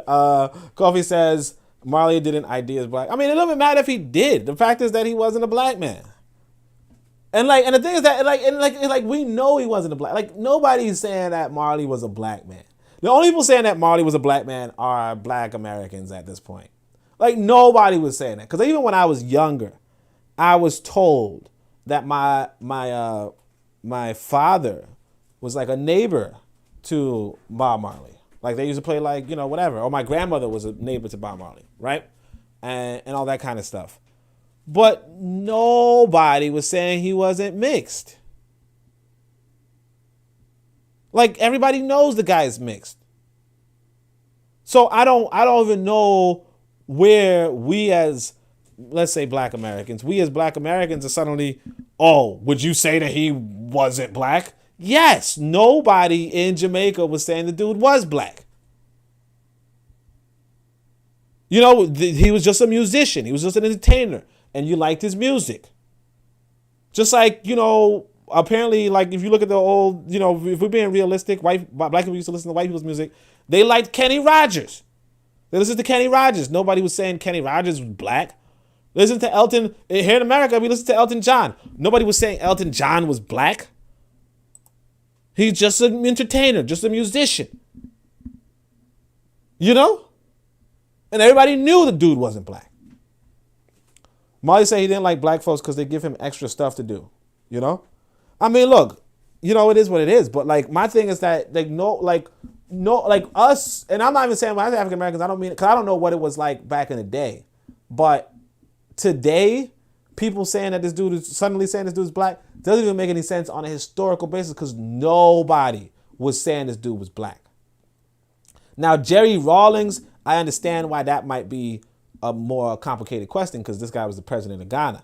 But as far as I understand, in Ghana, as the because I don't know the dude, I ain't gonna hold you guys like that. I don't know him like that. I was kind of like I didn't even know that there was mixed people in politics in Ghana. But that said, I don't get the impression that people were like, oh, this is a black man in Ghana. I don't think they were saying that. So like, what we have to do is we have to step back from this. Oh, this person, because even because I mean, like, we all know this. When we were studying Frederick Douglass, nobody was saying Frederick Douglass was black. When we were studying Booker T. Washington was not telling you that he was black. Booker T. Washington was telling you that he was advocating for black people. Okay? Frederick Douglass was saying he was advocating against slavery. He was an abolitionist. But he was never saying, Frederick Douglass, nobody heard of Frederick Douglass saying that he was black. You know? Nobody was hearing that. All right. Anyway, so this is the last one. Not the last one. This is, we're going quickly. For the record, I think we need to be clear about appetite, about something. The international community has zero appetite for yet another African Civil War armed secession struggle. That is not my opinion. That is the stated position of European diplomats I have spoken to off the record. So this is a black man telling you that he's spoken to European diplomats and he's now relaying that message. The message is the international community has zero appetite for yet another African Civil War or armed secession struggle. One of them told me point blank, if they had to choose between political stability and other concerns, they will choose political stability. Which means if push comes to shove, they will arm and support recognized national armies against violent separatist movements. And again, white people are worried about their money. Political stability, because that's how you get money out of a country. And that's why when we improve our economy in Africa, we will have to also, or we will improve our political stability. Okay? He says, in short, any change you want is only going to come through politic and elections, whether you like it or not. But you see this shit? White man don't dictate to me. It is not going to come through a kind of violent struggle. You don't tell me shit, stupid. Anyway, if you adopt violence, the same international community will help to bomb you into the Stone Age. Yeah, all right. I mean, okay. And he says, I did not mention any individual organization's name. Whoever the shoe fits, should wear it. So basically, he's threatening people saying, no, the international community is not going to side with you because they want to extract you. Like, shut the fuck up, dude. Like, you feel all high and mighty. Just shut the fuck up. You know? Like I said yesterday, man, I beat a motherfucker's ass. This is shit. This is the enemy of the week right here. Founder of West Africa Week. What is that? Most important stories by the region's finest storytellers. Purveyor of the words, audiovisual stories. But he's basically telling you, hey, man, the West is not going to tolerate us acting up. It's fucking coward. But anyway, let me just go on. It says, just wanted to show I understand racism. What is this?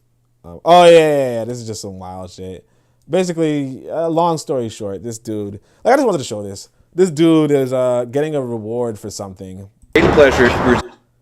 Basically, this is why white people curate you. He's getting an award by the police. So then he takes off his sweater, and his sweater is like smash white supremacy, right? And then he's just talking about none of these police are going to protect you. We have to protect ourselves. And then he walks away and he's like, gives the guy a dap. And the guy's like, thank you. As he's getting an award or whatever, right? And it's like, yeah, this is why white people curate you, because nobody knows what you're going to fucking say if they don't. If they let you freestyle, they don't know what you're going to say. Sometimes you might say stuff about aliens. Sometimes they might say something about something. But sometimes you might be like, hey, fuck the police in front of the police. And that's fine. It's legal. But I can see why white people don't just put up anybody. I understand it. You know? I understand it. So it's whatever. And last but not least, we're going to go to Pan-African. It's just to tie this thing up. Let's just play the Pan-Africanist. The shit. Bullshit.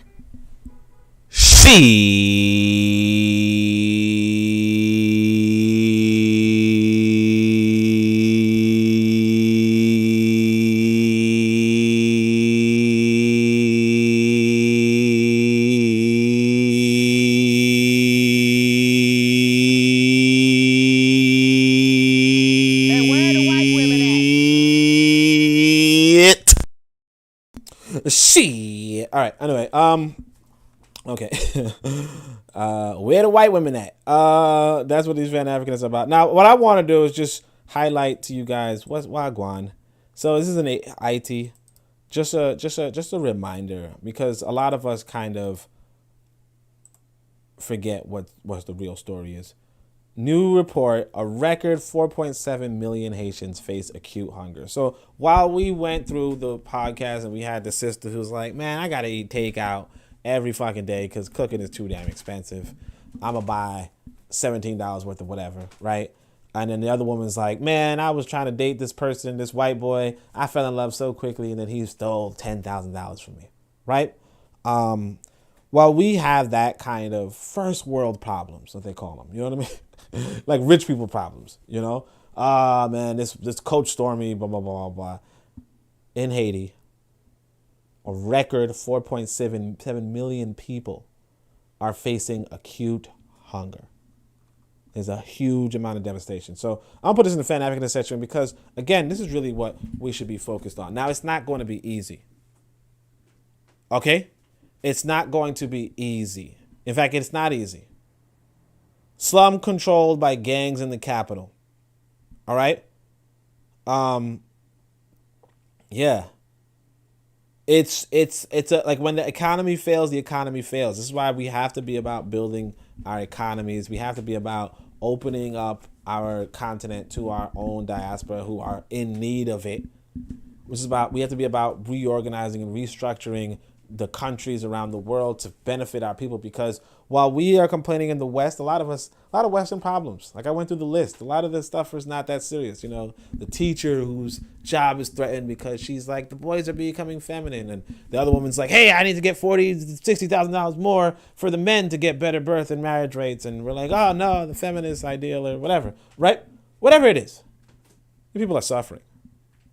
These are real humans, real Africans, real legends. You know, some of the best stock of African people on the planet. Okay? And they're suffering. And I mean, obviously, you know, we're suffering. A lot of us are suffering in the West as well. But whatever you can do, wherever you can do it, just understand that there are more important things. You know, even those enemies within I was talking about, they are more important. They are bigger as Scotty. You know, when we talk about gangs, you know, like you know, when it comes to, there's another article about how the ships bringing foods or bringing whatever to Haiti are being turned back, are being attacked, are being assaulted, are being stolen from, to the point where people don't even want to bring ships to Haiti. But you have to understand that a lot of food comes from the ships. And you might be like, well, what about the farmland? Well, look, if they're killing the farmers, then, you know, what about the farmland? And when I say killing the farmers, that should trigger a memory in you. What happened in ancient Egypt? What happened in the first intermediate period? When the farmers felt threatened? What happened then?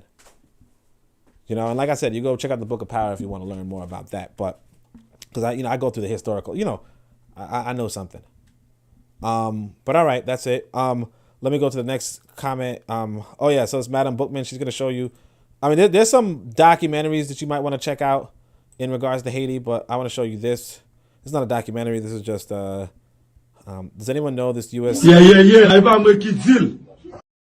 anybody know how this U.S.-made machine gun and hundreds of thousands like it ended up in Haiti, a country with a long-standing arms embargo? How do those impoverished young men get these weapons? This is reality. Yeah. These young men, what they're doing is they have these kind of weaponry, and you're like, well, what about I go farming so I can get some food for my people? Yeah, okay. You keep farming. This motherfucker is gonna, he's hungry too. And you might be like, well, maybe he's reasonable and I could just give him food in exchange for not putting a bullet in my head. Yeah, okay. Guess that. You know, go run with that. Run with that guess. Run with that guess. Do you understand what I'm saying to you? So I guess we're going to end with the wisdom of our sister, Amma Bookman. We go from Madame Bookman to Amma Bookman, who says, So somebody says, not one black leader of another country has stood up for Haiti, not one, right? And I mean, of course, Ghost Keller will say that's not true. It's ahistorical and all that stuff. But still, I'm going to reiterate, not one. All this talk about black people having no friends when we are hardly friends to each other. Situation in Haiti is complicated. You know, it is, you're going to a situation of chaos, of isfet. Okay? And while we are comfortable to the point where we're like, hey, you know, I could cook every day. I could order food every day. I could stand to get a salary increase of $40,000 to $60,000 because I'm working and I built this damn country, if that's what you believe. You're going to have, there's a lot of people who are suffering. And we have to bear that in mind as we talk about the reality that our people are not so helping us out. But I don't know what country, like I said, you go back to the disclaimer. I don't know what country you can go to. If Haiti is the country you want to build in the city, you know, I advise you go somewhere that you feel like you can be safe as you're building. You feel like there's enough political stability for your economic prosperity, right? I feel like if you want to extend your invitation to Haiti, you might have to bring some Haitians out of Haiti. You know what I mean? But if you feel like you can do something in Haiti, go for it. You understand? If you feel like you could build something in Haiti, build something. But the situation is another thing. This is I think I put it in the Discord, so make sure you guys, I think you can see that in the description there's a Discord I have. There was another documentary. This white boy went to Haiti and he's going around in the slums. I didn't watch it yet, but he's going around the slums and he's just like, he's getting shot at. People are living in fear, and he's like, this is the poorest area, and you know they're living in scraps and they're living in porta potties and shit. You know, like yeah. And what are we building for this? How are we resisting this? This is the big question. I'm not saying everybody has to, everybody can. What I'm telling you is that when we talk about building, when we talk about the problems we have, you have to be open and realistic and say, hey, there are other problems. So this would be, of course, you go to the Book of Power if you want some of the solutions that I advocate for, or some of the solutions on this world. But other than that, that's all I can say for this podcast. I appreciate everybody's time. I know it was kind of long. I see the concurrent viewers went up and it went down, but I don't blame you guys. Obviously, I'm taking up a lot of your church time, you know. But it's a Sunday African worship, you already know. And at some point, I'm gonna be in Africa, and I don't know how that's gonna work out. But other than that, appreciate y'all. Kofi says he not black the same, of course. I appreciate y'all time. Thank you for joining me this Sunday. And of course, enjoy the rest of your weekend. If nothing else, though, I want you to remember that Brother Bakari is going to be on later. Mind Your Blind Black Business. Although he might do that every 2 weeks. I'm not 100% sure. But, you know, keep your eyes out for Brother Bakari. And Khadija Cheeks on right now, so you guys can check out her. She's the nicest, and she's doing some work in America. And then, of course, Harsh Reality is going to be on later. And Lero should be around there, too. So if anything else, you know, and of course, you know, check out everybody else at another time, like Tanzan and so on and so forth. But other than that, I appreciate your time, family. Shem Hotep, Uncle Jah Seneb Neb, Amen, Ma'at, Dua, Necher.